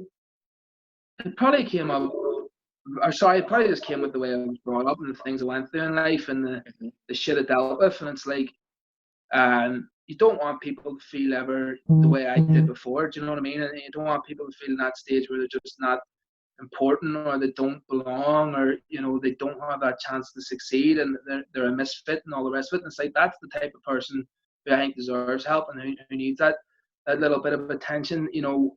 Was that something that you felt like that was you when you were younger, before you started this whole coaching process, before you started the learning and the education? Was that where you absolutely. You know, I had a before I got into even football, things like that, when I was really young, I was afraid of it because I was so bad at it, you know, and all the other kids were good. And I still played it and stuff, but then you draw away from something you love. Like, I was obsessed with Man United when I was really young, and then you start to drift away in your teenage years to find something you're good at, somewhere you belong, somewhere you fit in, even though I loved it, you know. But it was a genuine fear of not being good at something and not belonging and not fitting in. And then, you know, that's when you're really young. And then I've played and participated in a lot of sports, you know, even weird ones like ice hockey and inline hockey when I was really younger. Things that aren't like native to here. Played basketball at the school, and then, you know, those years were like really tough. I mean, I've talked about it obviously before on my own social media. It's like when I was 17, 18, like I got stabbed twice, mate, and you know, I had a lot of issues with that. Like, you know, with that teenager growing up, nearly got expelled from school in those years because of all that. And, I came out with 2 A levels. One was in art, because literally I was confined. The only thing I was allowed to do in school was sit in the art classroom, and English literature. Don't know how I got that one. I think I just bluffed it because I was good with the fucking the chatter, you know. So I had 2 A levels in that and didn't have much education, and just that sense of, I don't know how to explain this to people who won't get it, but I just always knew that I was going to accomplish something. I just didn't know what the fuck it was. And I had that same feeling. It's like it's just an internal drive, and you can't explain it. And then coming from all that shit, it was just like, I never thought I was going to accomplish anything. I was working in Tesco, mate, and, you know, nothing against that job. Like, it's a key job now more than ever. But for me at the time, it was just so unfulfilling, and it was like a self-deprivation then, because I went through all that shit. You didn't want to be that person anymore, and there's nothing worse than feeling like that person. And I think that's maybe where the empathetic nature comes from, because like that led to years of depression, and, you know, unfortunately that pushed very far, you know, drinking and drugs and what comes with that. And then, you know, you find something such as like this career now, and that success did not come without hardship, you know, and there was a lot of hardship there. And people may think a lot of those stories are a little shit and they're not true. Listen, I don't have any need to make any of this stuff up, and like, take from that from you will. And again, there's people who've had it a lot worse than me, a lot worse. Yeah. But then you go through that young, and then it hits you again when you're in your late 20s, and, you know, with the business stuff and being sick. Obviously, I never got stabbed again. That only happened twice. Give that up. Wrong place, wrong time. And again, that actually came from trying to help someone else, as you say. It's just in you. My granny always got me St. Christopher pendants, and he was always the patron saint of, like, traveling and looking after others. And there was always maybe a wee small bit of that side of it, I don't know, or I've always had nostalgia to it, you know. And I think it is just human nature to help others. If you have it, and so be it. Like, and at the same time, I'm not fucking perfect, mate. Far from it. I've made plenty of mistakes, and I've let a lot of people down along the way. But you learn from it, and I think that's where it drives from. Just all those years of hardship and self-deprivation more than anything, you know. And a lot of people go through that, like, and that's where the kind of self-doubt kills dreams and self-belief creates them kind of comes from. Because until you start believing in yourself, until you start feeding that spark, and until you start going after your want, then that's where the big things happen. It's when you learn to shut out everything else, you know, that's when you're not afraid. Like people listening to this right now being like, what a fucking maniac or faggot or whatever the hell, whatever they decide you are, that's fine. They're not listening to what I'm saying. It's a strange career. This, like, as I say, it becomes a life. You're helping people whether you like it or not. It may be just even the way you treat them and you're coaching them, giving them that self-belief that they can achieve something great in themselves. They're not that person anymore. They're not the same person they were when they walk through your door, regardless if you know you've had that impact or not. Then, and you can't help everyone. That's something I've learned along the way as well. You can't, and some people need to help themselves before you can help them. Absolutely. People need to want it. People, yeah, or you get that people that want has to be there, or you're beating a dead horse. Or they want it all. They want everything handed to them, and you can't help that either. So, no. Yeah, I mean, there's a long journey there. Like as you know full well. I mean, it brings that place. And weirdly, the first time I taught a class, someone asked me a very similar question, like why was I the way I was when I taught it, and that never left. And he was like, "You can just tell you have a way with people." And I was like, "Mate, you have no fucking idea what's going on." I don't think it's the first class. You're not going to start telling what stories you're part. They don't need to know that. And realistically, no one really needs to know that stuff, but it adds a bit of context to the man, maybe of the things that you go through whenever you're. I wasn't going to ask you that. I wasn't going to, push for you to say. I mean, I knew this previous to our chat now. I know your history because we were friends for a long time. But I'm glad you said it, simply because it gives some, as you say, context to everything that's come before that. So other people might look at you and say, "Oh, it's alright for him to say that because he's where he's at now, or he's done this and he's made a success of it, and he's just naturally strong and all this other shit, right?" But they don't know what you've been through before that. And I think it's really important for people to understand that they can come out of that. So there's so much focus now on accepting mental health for what it is and accepting that it's going to happen and all the rest. And whilst I think that is important, it is important to accept that it's going to happen to pretty much everybody, right? If you get through life without a bout of depression, well fucking done. I've had 2 so far, and it wasn't pleasant at all. But you can come out of it. That's the other message that I think nobody is fucking talking about, and it needs to happen. Sorry, I'm cursing. I'm going off on one here, but no, it's a fair point. I didn't even think that way. So I always just worry that it comes across as like a narcissistic trait where you're just boasting about where you've came from and how. But the realism of it is just that is what happened and that is the story. If you ask the question, I will tell you the answer, and that is the answer. There's a lot more to it than that. That I just briefed it in some of the things that were standout, and even like the injuries, sporting, like I have a metal plate in my ankle as it is. This hip's been dislocated, the knee's been shattered, the wrist is, it's exhausting, mate. We must have the end. We may end this actually. We'll end this here on this one. Then. Well, what's the last question then? Because I actually just realised my phone's going to die. Right. And we'll talk all day. But so what do you want to finish this on? Finish strong, boy. I want to finish by asking you, a year down the line. Now I know you said already you don't know where you're going and you don't know what's going to happen. But I would imagine a year down the line, where do you see yourself? And that can be answered in any way you want, personally, professionally, whatever. In a much, much more content place. A much more content place, mate. I don't think career-wise too much will change then, because as I say, I'm happy with the way it's going. But even have a bit of time to self-reflect. Like I have my wee niece and all now. Friends who I haven't seen as much, and even the likes of yourself and all, like people I haven't been chatting. It's just made me think that like. Even traveling, I used to go like wee adventures around Ireland. All those things kind of stopped. Even getting over to England, like I've been over once and I didn't even get seeing you. Just those small things. It's like start reevaluating that, start taking more control, and start being a bit more selfish. Be selfish to be selfless. Yeah, but at the absolutely. same time, start doing some things that you want to do as well along this. Or otherwise, what's the point? And that's definitely just to be in a more content place with who I am as a person and what I've done, because there is regrets. I kind of talk about that, and there is mistakes, and there is learning curves. There's still plenty more to come, more hardship to come, certainly. But at least if you can look at these things and just be like, right, there's more to life than what you're doing right now, and there's other things you need to kind of pursue as well, as you talked about there. I think that's really important, that you do this now, where it's not 10 years later, and then you look back and you go, well, I missed her growing up, or I missed those type of things. I missed it, and I know I will still miss events. Once I go back competing, and once that is inevitable, but it's just being more aware of it, and just even dating again, mate. I should really give that a go.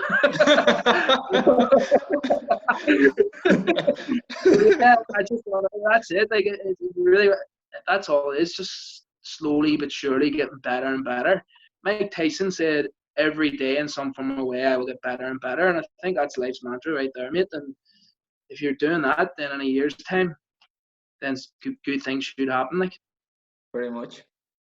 Thanks, Chris. Thanks very much for coming on, man. I really appreciate it, and I've enjoyed that. I've taken a lot from it. Great to chat to you. I hope people who are listening do get something from it. I'm sorry we ramble on so much. We haven't actually chatted in a while, and we could talk all day. If you need anything regarding strength and conditioning, just someone to chat to, or career advice and all the rest of it, if you're over here, give me a shout, i.e. Belfast. If you're over in England, give the big man a shout, and he'll look after you as well. Thanks very much for having me on, mate, and it was great to see you. And by the way,